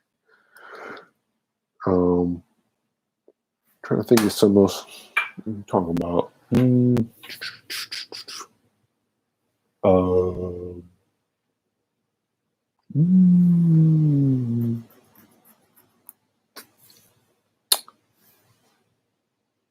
Felipe Smith. I don't know. I don't know if anyone else likes comic books, but Felipe Smith is one of the best American comic book writers, if not the best. And I haven't seen him in a while. He's been kind of MIA. He created Robbie Reyes, the newest Ghost Rider with the car with the Challenger, with the classic Dodge Challenger for a Ghost Rider vehicle to ride. And I haven't heard anything from him in a while. He hasn't written anything. His comic book Death Metal Zombie Cop was supposed to come out. I haven't seen that in a while. And then I haven't seen him working for Marvel. Nothing coming out from DC. So I don't know. Like him a lot though. Orange Canara climate change, the dry heat, and the lightning strikes. Oh, lightning strikes. I had not even thought about it. Wow. Railways causing sparks. Okay, railways and lightning strikes. That's interesting. I never would have thought of railway sparks or lightning strikes, but that makes a lot of sense. I mean, that heat is definitely going to get transferred from breaking. And if lightning strikes a tree, it's definitely hot enough to ignite if it's really dry. I don't know. I mean, I guess we also have to get into that political discussion since no one has any science fiction discussions they want to hop into. So yeah, there is definitely a political issue around global warming. I don't know why we ignore global warming as a planet. Every country is kind of waiting on every other country to jump in and lead the charge, but everyone's like, well, you're the major polluter. No, you're the major polluter. Well, when you figure it out and you start, I'll start. Well, so I don't know. I don't know. They're like, what are you expecting me to do? I don't make all the pollution. I don't make all the rules. I can't make everybody stop driving. So I don't know. And then railways are part of I'm assuming, a public transit system. So you're trying to actually cut down on the amount of individual personal vehicles being used to move through a location or through an area. But I mean, even when I'm trying to avoid using more cars and putting more carbon emissions into the air, by virtue of me braking and using my new transit system, I'm actually creating more forest fires. So I don't know. I feel like kind of in a lose-lose situation there.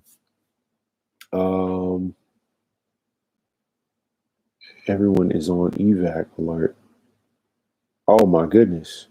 So yeah, it's a real crisis across the entire province, impacting everyone in the province. If the whole sky is red, yeah, then that's definitely a problem. But see, that's why I don't like American news and American political news, because that is actually a crisis that we should be addressing.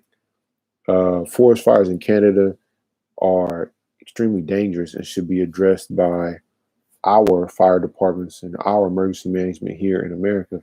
We should be sending resources and aid to you guys in Canada, but instead we're talking about whatever nonsense in Afghanistan that nobody cares about. It doesn't even make sense. All the political pundits want to write about Afghanistan or whether we need to stay or go or what's good or bad about that. But I mean, who cares? Does anyone care? Afghanistan is irrelevant. What does Afghanistan have to do with us? You guys are right here. You're our neighbors, and we should be doing everything. We should have constant news telling us more about you guys' well-being and your safety, and telling us what we can do to help as individuals and as a country to lend aid. There's a lawsuit against the city railway because of the small town. Like lost not too long ago. Yeah, come on. Okay. Yeah, I mean, if you know that your railway is going to create sparks that will then destroy a city, then yeah, you're definitely liable. But I guess you just then have to prove that they were aware that their sparks were causing potentially hazardous fires or potentially hazardous embers that could catch and turn into fire. So I don't know. I mean, it's kind of one of those maybe not sensitive spots, but gray areas, because I don't know how you unless there was like a report run and they said you guys need to stop and divert this or put gravel out so when sparks fly they just hit concrete and can't ignite. So maybe if there was some report leak that showed they had foreknowledge that this could cause a forest fire, but they continue to use those railways without making any new construction changes, maybe that would make them liable. I don't know. but just on the surface, well, your legal standards could also be different. I don't know, because you're in a different country, but I would imagine there would have to be some way to prove that there was a conscious effort to ignore warnings that then led to the forest fires. Otherwise, I don't know how you could really pin culpability on CW. I believe that's what you wrote. Yeah, the CW Railway. So yeah, I don't know. That one's kind of thorny. Um, I mean, it shouldn't be. It should be open and shut. If it's your railway, it caused a fire. You need to give some kind of financial remuneration to fix it.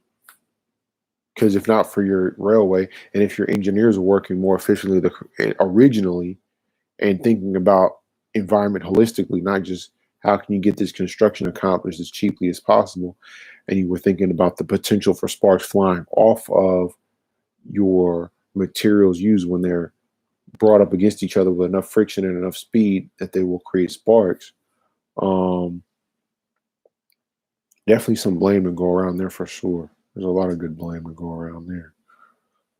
Um, yeah, so I talked about Felipe Smith, the only person I probably talk about more than Chainsaw Man, because he's my favorite writer. Oh, I don't know, it's crazy. I try to ignore the politics, but I can't when this kind of stuff. Yeah, yeah, what you're saying is very true. Um, in a perfect world, you could ignore politics, but I mean, in the last, well, I don't know what it's like for you guys. I don't know how your political timeline has shifted and changed over time, but I would definitely say here since 2016, well, since 2008, because that was the inflection point. 2008, if things had gone differently in 2008, America would not be in the shape it's in now. 12 years ago, if we had done some hard things, if we had really held people accountable that created our financial meltdown, and if we had made the things that happened then illegal and brought everyone up that did it on charges, um, as far as our mortgages, as far as our financial sector, Wall Street, banking, if the people there that were in charge of those subprime mortgages were held accountable, we wouldn't be in this dystopia now. But that's like you were saying, that's the hard part because you don't want to be involved in politics. I don't care about politics. I'm much more interested in, you know, in Batman, Catwoman, or whatever else I got on the desk.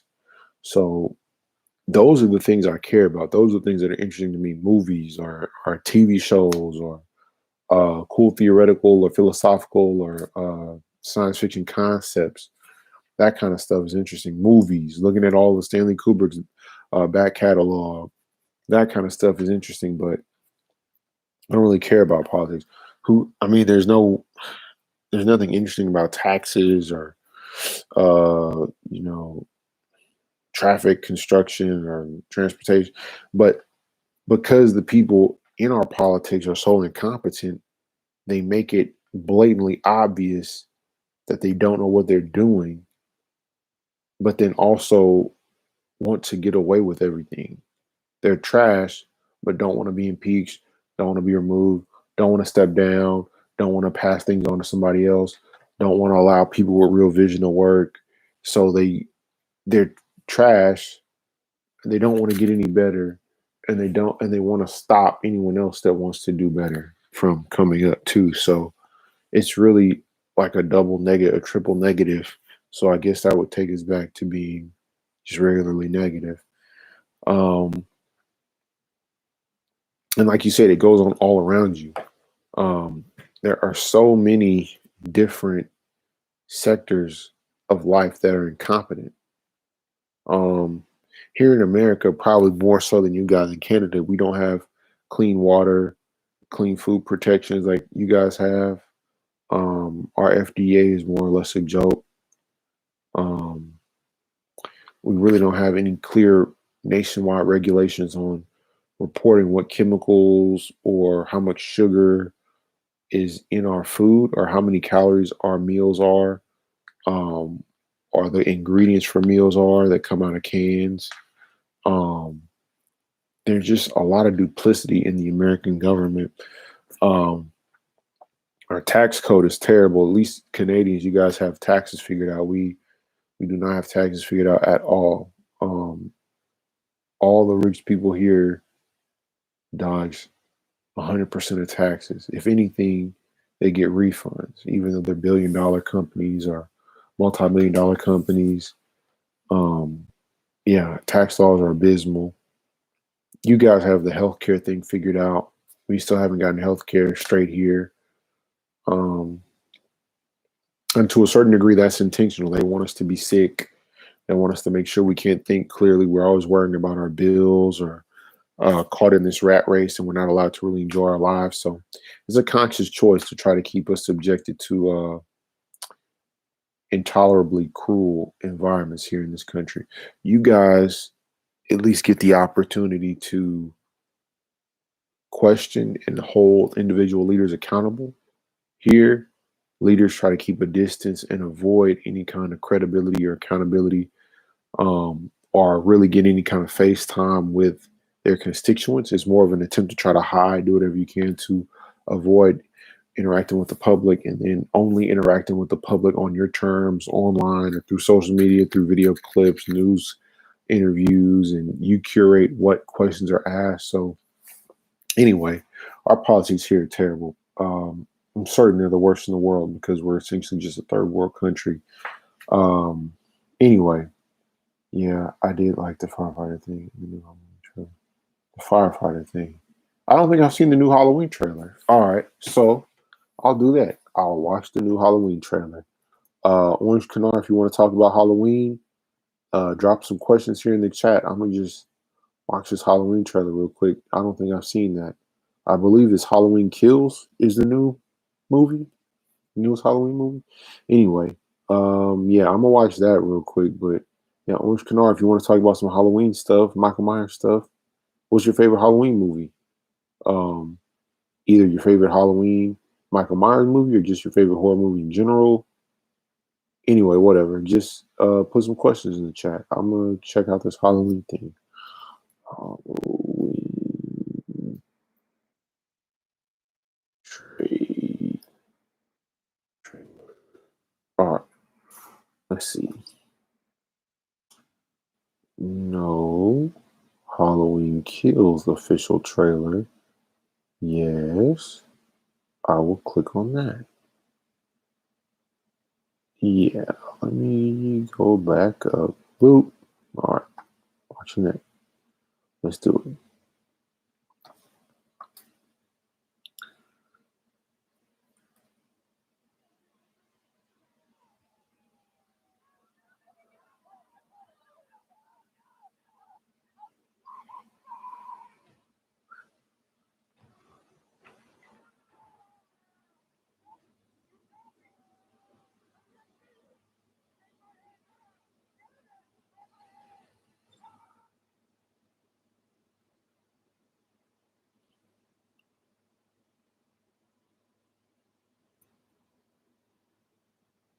All right.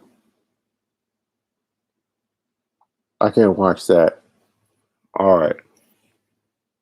That's gonna spoil too much stuff. So I paused it. But it did look like Michael Myers was about to kill some firefighters. I didn't want to spoil anything. So I'm just gonna watch the whole movie when it comes out. And I forgot Judy Greer was in that movie. I love Judy Greer a lot. Um, she's always welcome. Ever since I want to say it was Arrested Development, I might have seen her in. But yeah, I love Judy Greer. So I forgot she was in that movie. Um, Overall, I feel like the actresses brought into the new Halloween series were wasted. Um, the new Halloween just wasn't that good to me. Um, the original, John Carpenter's original, even Halloween H2O. I think Halloween H2O had better humor. Even with Busta Rhymes doing kung fu and stuff. I think this new Halloween was weird. Um, I didn't understand if it was trying to be a comedy or like a deconstruction of the Halloween series, or if it was supposed to be a serious horror movie. The plot was weird. The twist at the end was weird. Um, I think it started to get overly. I didn't understand why the podcast people were there at the beginning. I guess to like make this seem like hip or make it like a this is the new Halloween. This is the current. This is Halloween happening in the current era. This is happening right now or something. I don't know. I didn't understand it at all. Um, it was shot well. It looked really good. Like I like the texture that they brought out of the Michael Myers mask. I like there were so many great striations, great veins, a lot of great wrinkles, and it hit the light and caught the light and reflected it a few different interesting ways. The eye holes were great. The shadow that caught in the eye holes and across uh, I guess the frown lines across the eyes were great.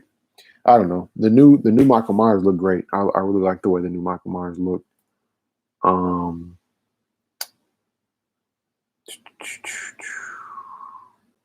yeah, I did like the firefighter thing. Yeah, I don't know. I paused it because I didn't want to spoil anything, but look cool. All right. Do you think firefighting could be adapted to sci-fi? Anti-gravity fire trucks would be the force. Uh, yes, I thought that would be a cool model kit. Yeah, firefighting could definitely be adapted to science fiction because you can't. Firefighting can be adapted to science fiction because any kind of fire or explosion is a catastrophe in space. It's bad if there are fires that break out on Earth, but if there's any kind of explosion in space, any kind of fire in space, you're doomed. There's really just no other way around it. If it explodes, if any kind of explosion takes place, I think Gravity did a great job of this with Sandra Bullock. It showed how urgent it is to make sure every single component. The Chris Pratt movie, what kind of was touching on the fire thing? What was that? Chris Pratt, Jennifer Lawrence, uh, Passengers uh, touched on kind of like a science fiction. They needed firefighters and they needed the sci-fi firefighters and Passengers in Jennifer Lawrence's Passengers movie, um, because everything falls apart, especially because you're in an environment out in space that does not have breathable air. So we're not on Earth anymore. We're out flying through the air with some kind of propulsion device to keep us in orbit or to keep us moving from one planet to another or one solar system to another, whatever. There's some kind of propulsion being used to generate the force to move us. But then again, we're not on Earth. So oxygen has to be used. So there are giant oxygen tanks, some kind of propulsive device, and they're in close proximity to one another. And when I say close proximity, it doesn't necessarily have to mean the explosion, the jet fuel is right here and the oxygen is right here. I'm saying even if they're a mile apart from each other on a big circular wheel and the propulsion system is in the back of the wheel and the oxygen tanks on the other side, they're still only a mile apart. If a fire catches on and the entire apparatus is lit on fire, it's only a matter of time before the fire gets to the oxygen tanks and destroys the entire space center. So, yeah, science fiction firefighters are needed. A matter of fact, you saying that kind of brings up plot holes in things like Passengers or Wall-E or anytime people are Prometheus, Alien, especially Alien Covenant. They're matter of fact, Alien Covenant. Hold on, not Covenant. Um, or maybe that was Alien Covenant. Yeah, it was Alien Covenant. Have you seen Alien Covenant with James Franco? So yeah, he got lit on fire. So you're 100% correct. Why are there no firefighters? Because fire is used a lot, especially there. James Franco died. The lead character in the Alien movie died. Sorry if you've never seen Alien, but that came out like in 2017 or 16. So, I mean, I spoiled it, but A, it's in the first 5 minutes. B, the movie's old. So if you haven't seen Alien Covenant, go watch Prometheus. Go watch Alien Covenant. Go enjoy yourself. They're not bad. Neither of those movies is bad. Alien Covenant is actually very, very good. Um, it's the death scenes are trash, but whatever. All right. Yes, firefighters definitely should be in more. You saying that puts a lot of holes in a lot of people's science fiction movies because there definitely should be way more science fiction firefighters. It's actually crazy that no one has ever made a science fiction firefighter story because firefighters are critical. I mean, in life, Gravity, Passengers, even the Cloverfield Paradox movie on Netflix. Like, there are a lot of situations when they could have used some science fiction firefighters with some kind of technology, or even like maybe like crazy reverse sci-fi firefighters use fire because I don't know, you have liquid nitrogen and it's dangerous and you need fire to fight the liquid night. I don't know. I'm not the smartest man in the world, but definitely some interesting things you can do with firefighters. Um,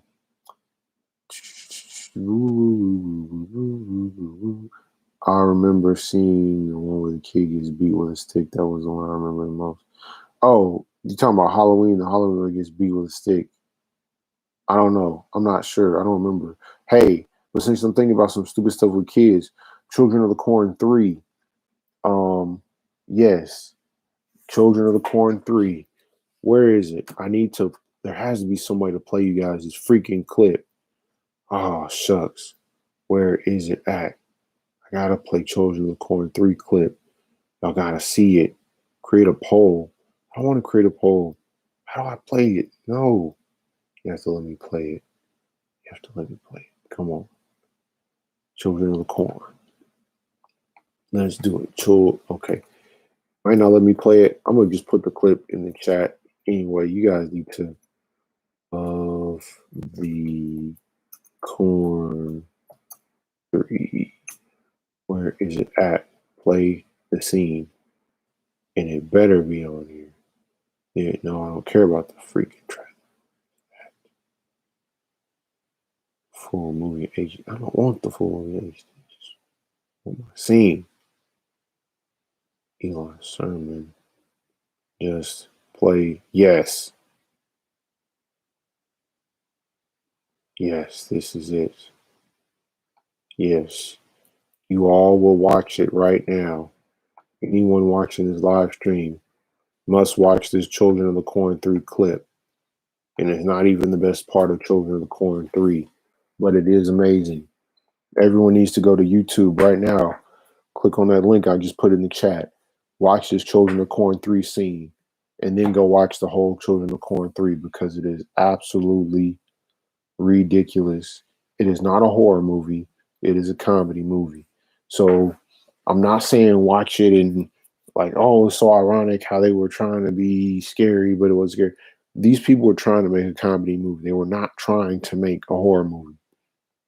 Children of Corn 3 is not a horror movie. I believe it's the first appearance of Charlize Theron too.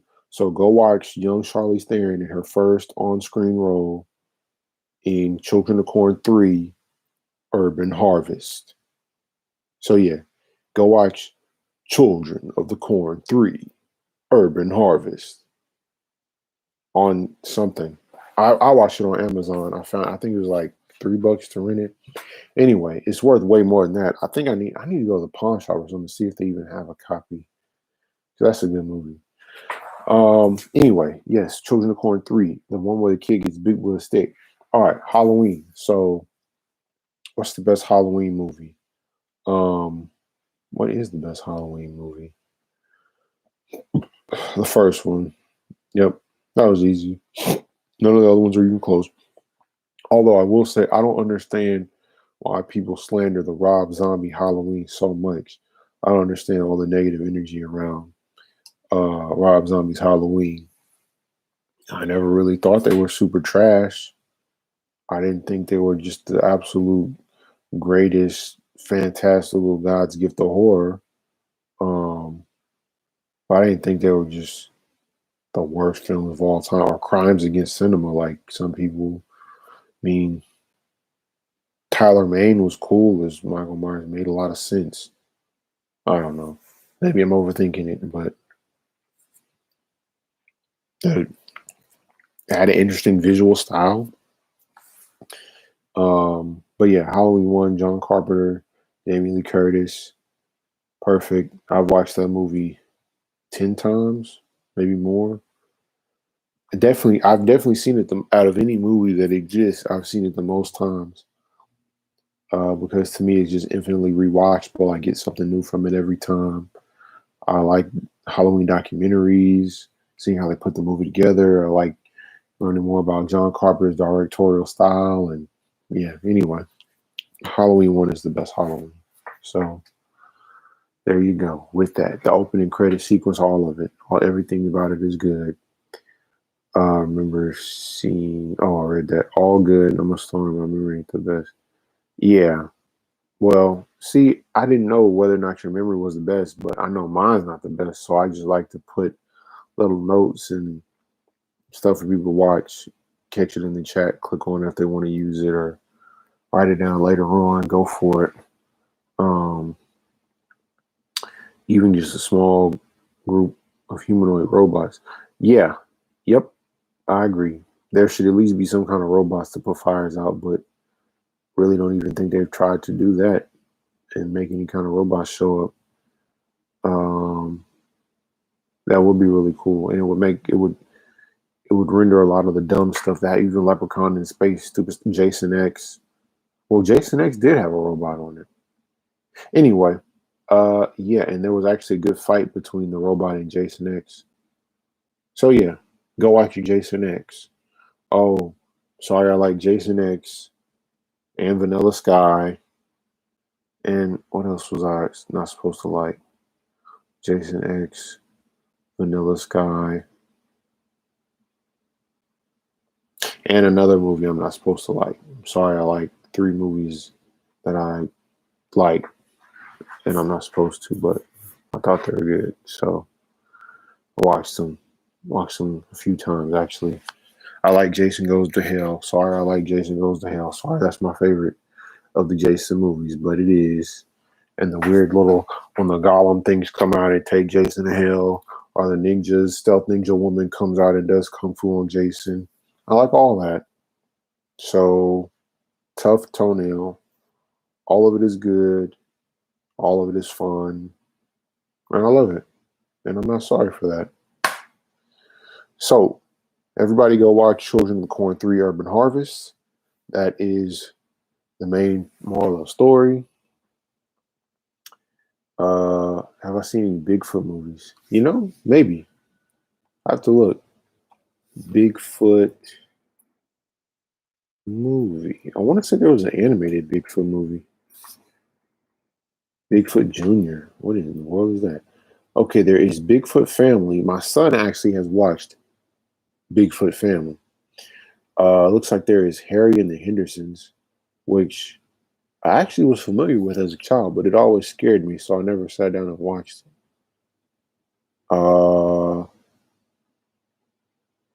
The Man Who Killed Hitler and then the Bigfoot.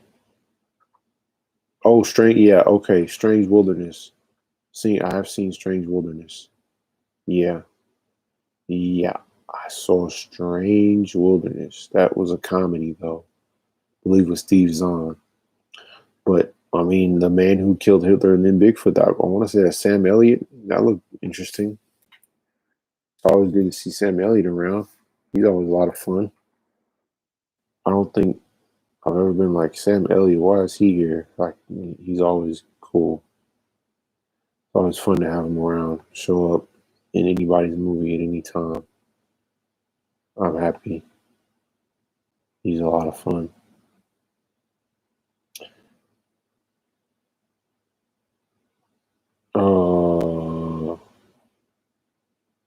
Alrighty. So yeah, Sam Elliott, The Man Who Killed Hitler, then Bigfoot. Go check him out. Harry and the Hendersons. Haven't seen it. Check it out. Tell me what it's like. I haven't watched it. Exists is a good one. Oh, Exists. I think I saw that. Yeah, Harry and the Hendersons. Yep. Saw that just now. Saw it on the list. It looked like that would be fun. Exists is a good one. So, okay, you're in Canada. So, is it Wendigo? Is Wendigo the Sasquatch of Canada, or what is Wend? I think Wendigo is when you get lost and you eat human meat. You turn into Wendigo. That's the curse. Like if you're a cannibal, I think he's like, is it an Eskimo curse or something like that? But what is Sasquatch, or is Sasquatch Bigfoot? Is Sasquatch the Canadian term for Bigfoot, or what's the difference between Bigfoot, Wendigo, Sasquatch, and then y'all's Canadian? Is there a Canadian, a third version? Because there's Bigfoot, Sasquatch, that's the same thing. Wendigo. So what is there? Do y'all have? Is there a different Canadian version or another version of Wendigo or something?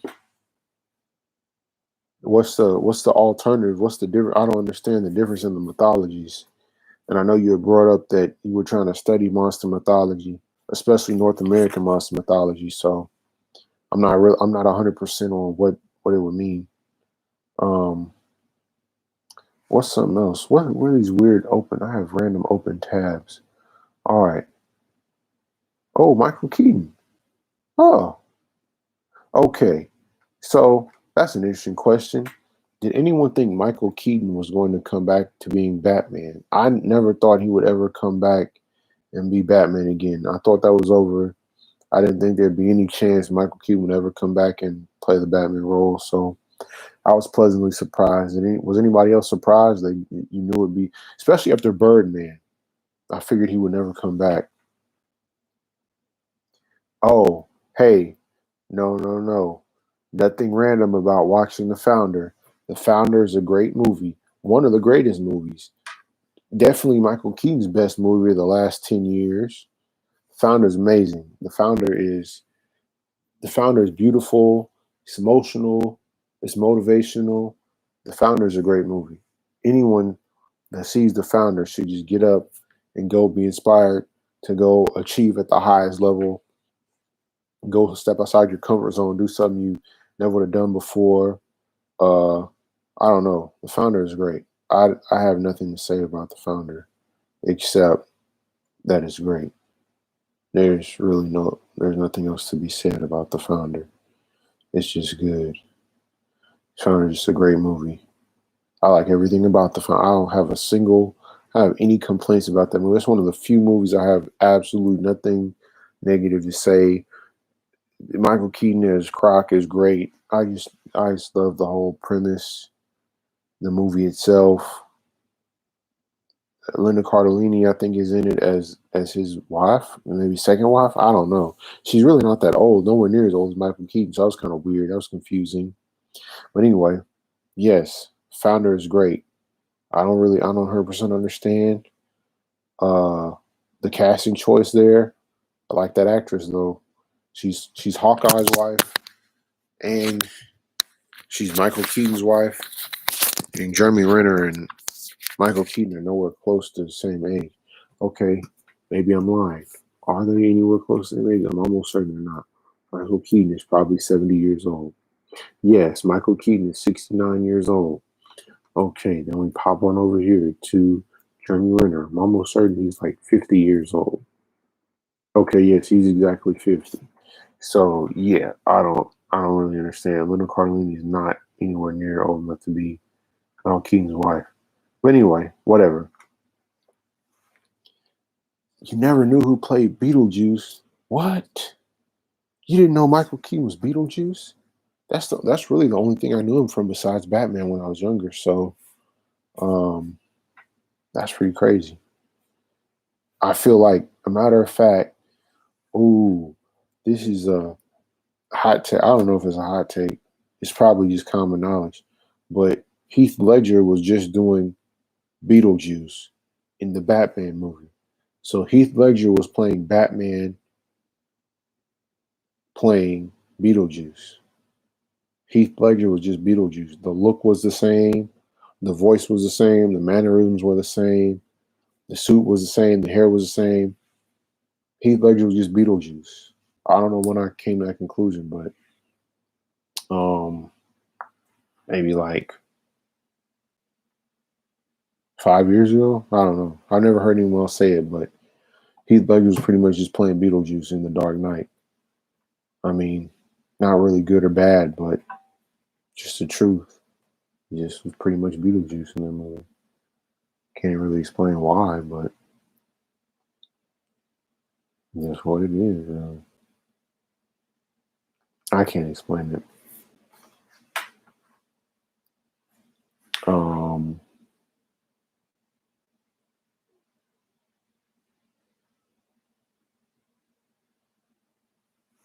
so yeah, I don't know.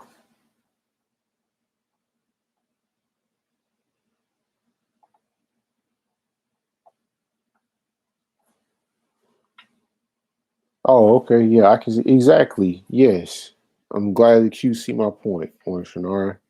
Yes, it is pretty much just Beetlejuice. Everything about Heath Ledger in The Dark Knight is Beetlejuice. Everything memorable about that performance is Michael Keaton in Beetlejuice. I wonder if Michael Keaton has ever even confronted that or said anything about that. It's kind of weird that he's never commented on it because it's definitely the exact same thing. To a weird degree, actually, it's kind of crazy. Uh, let's see what's on the Hollywood Reporter website.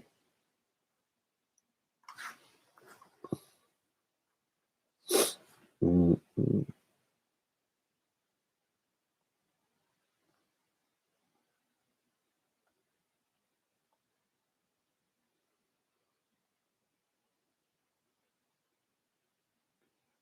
Uh,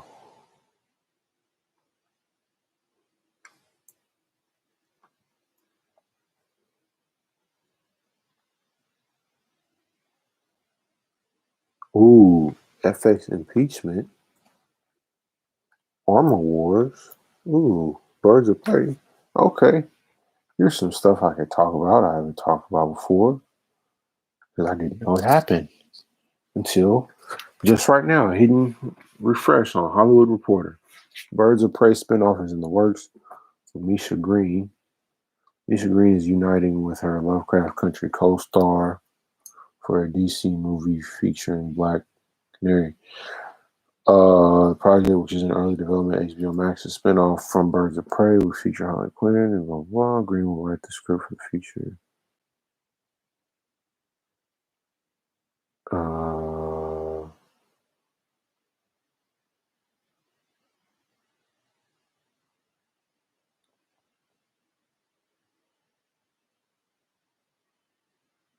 No take on the story was revealed. Black Canary is one of DC's long-term characters, having created blah, blah.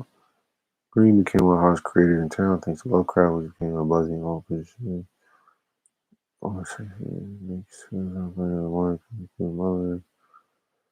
Protection somebody movies. Right. Let's see.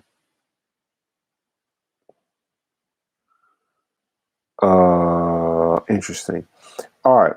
So the people involved in Lovecraft Country are making a Black Canary show or HBO Max movie or something. Eric July brought up an interesting point about the Black Canary costume in Birds of Prey. I hadn't thought anything of it, but then he went back and reflected on the fact that she looks like Vixen in the movie. And I mean, when you see it, he's right. So it is really dumb and tacky that they would just use the Vixen look, but not just make the character Vixen.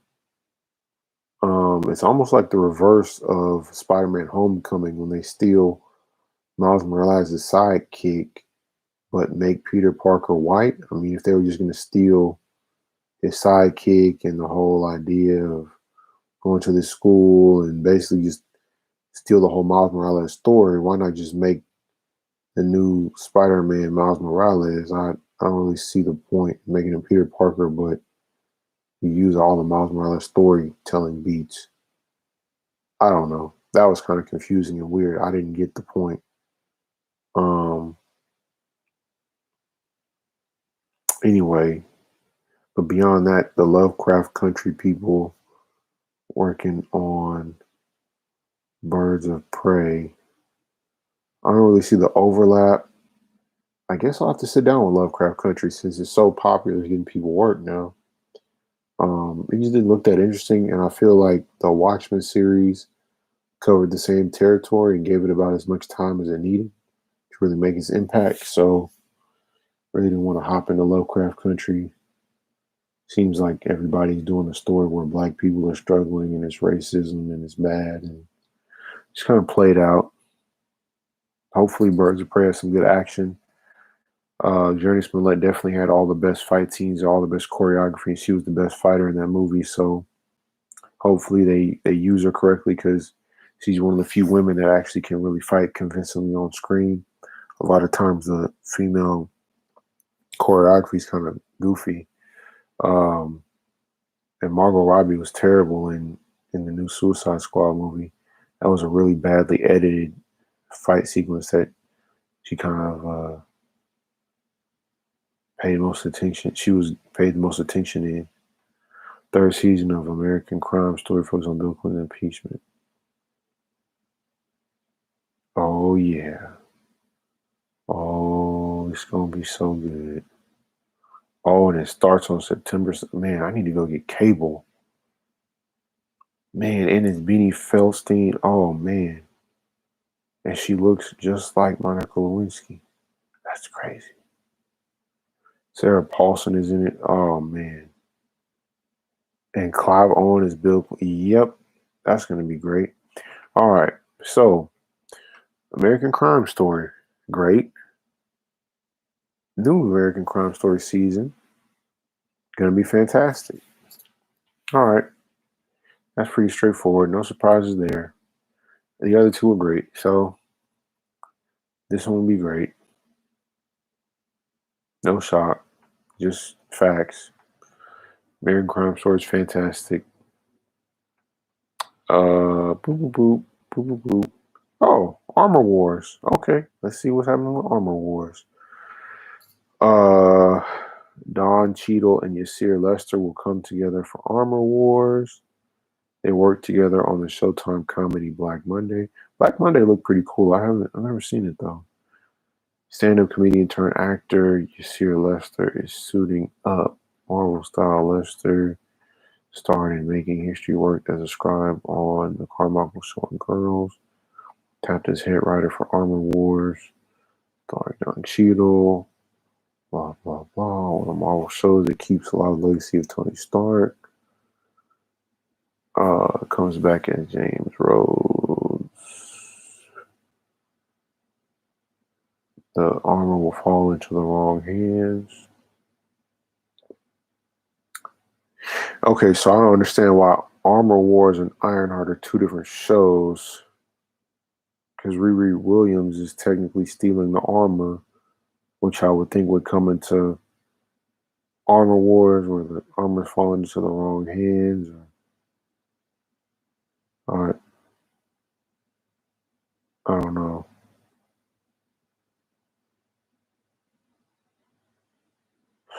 Well, that's interesting, I guess. All the Marvel shows have been pretty alright, so what can you do? Armor Wars being written by a comedian. I mean, the Marvel series haven't really been too comedic, especially not Falcon and Winter Soldier. That got pretty dark, pretty heavy. The other two were a little bit looser, had their lighter moments, but yeah, I think it was actually pretty radical how quickly they shifted tones in Falcon and the Winter Soldier from the really dark U.S. agent murder stuff to all of a sudden everybody was joking and was cool with that character again. So I don't know, that was a little weird.